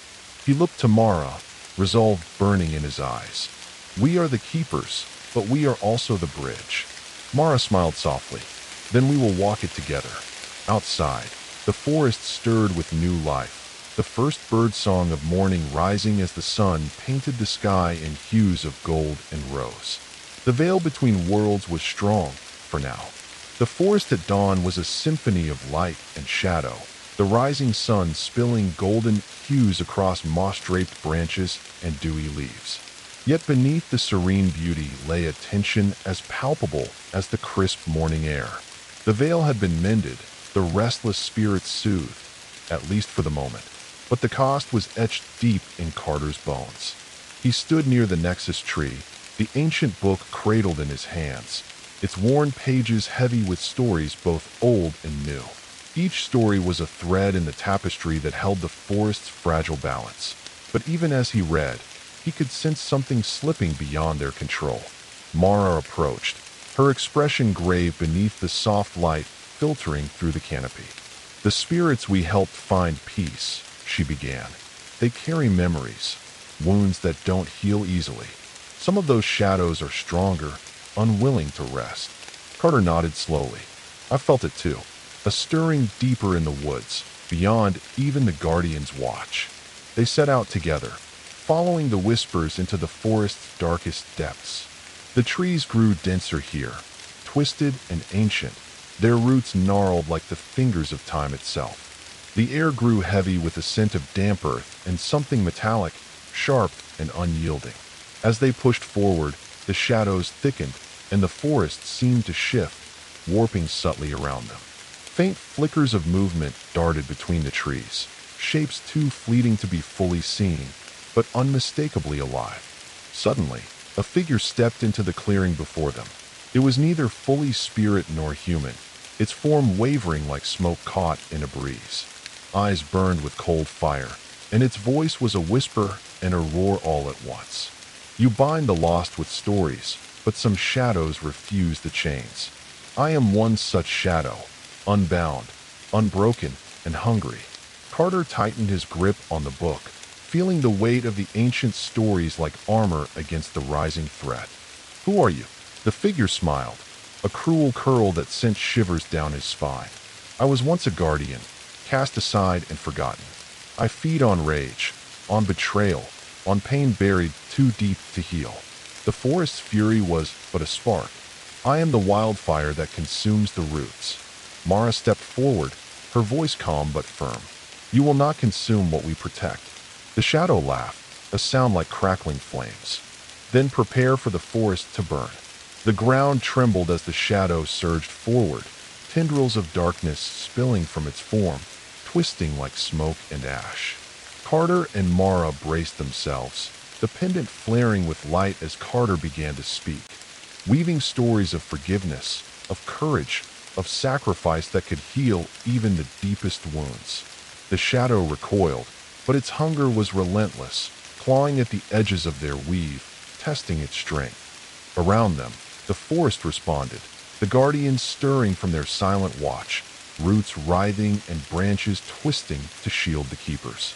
The battle raged through the night, a clash of light and shadow that shook the very earth. Carter's voice grew hoarse but unwavering, each story a beacon cutting through the darkness. At the break of dawn, the shadow screamed, retreating into the depths, its form fracturing into 1,000 flickers before vanishing. Exhausted, Carter and Mara leaned against the ancient tree, the first rays of sunlight warming their chilled skin. We've won this battle, Carter said, voice ragged but resolute. But the war is far from over. Mara nodded. The shadows are unbound, and they will return. We must be ready. As the forest breathed with new life, Carter closed the book gently, knowing that the stories within were their greatest weapon and their heaviest burden.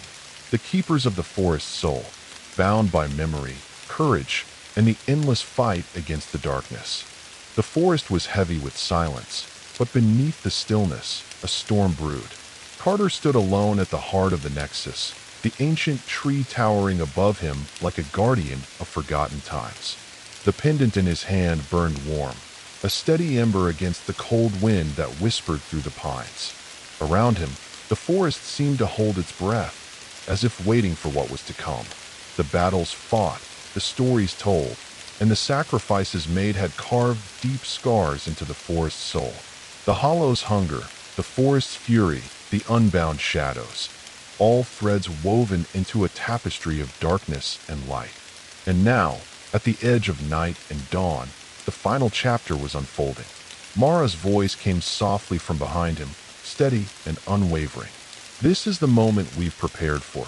The choice between letting the darkness consume us or standing as the last ember that can ignite the forest's light.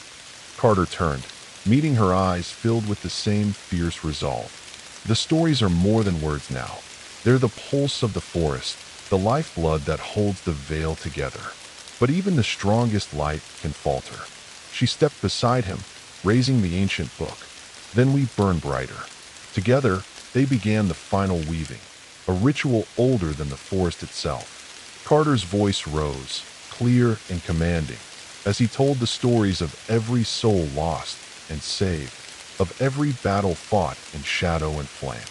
Each word was a spark, each sentence a blaze of memory and hope.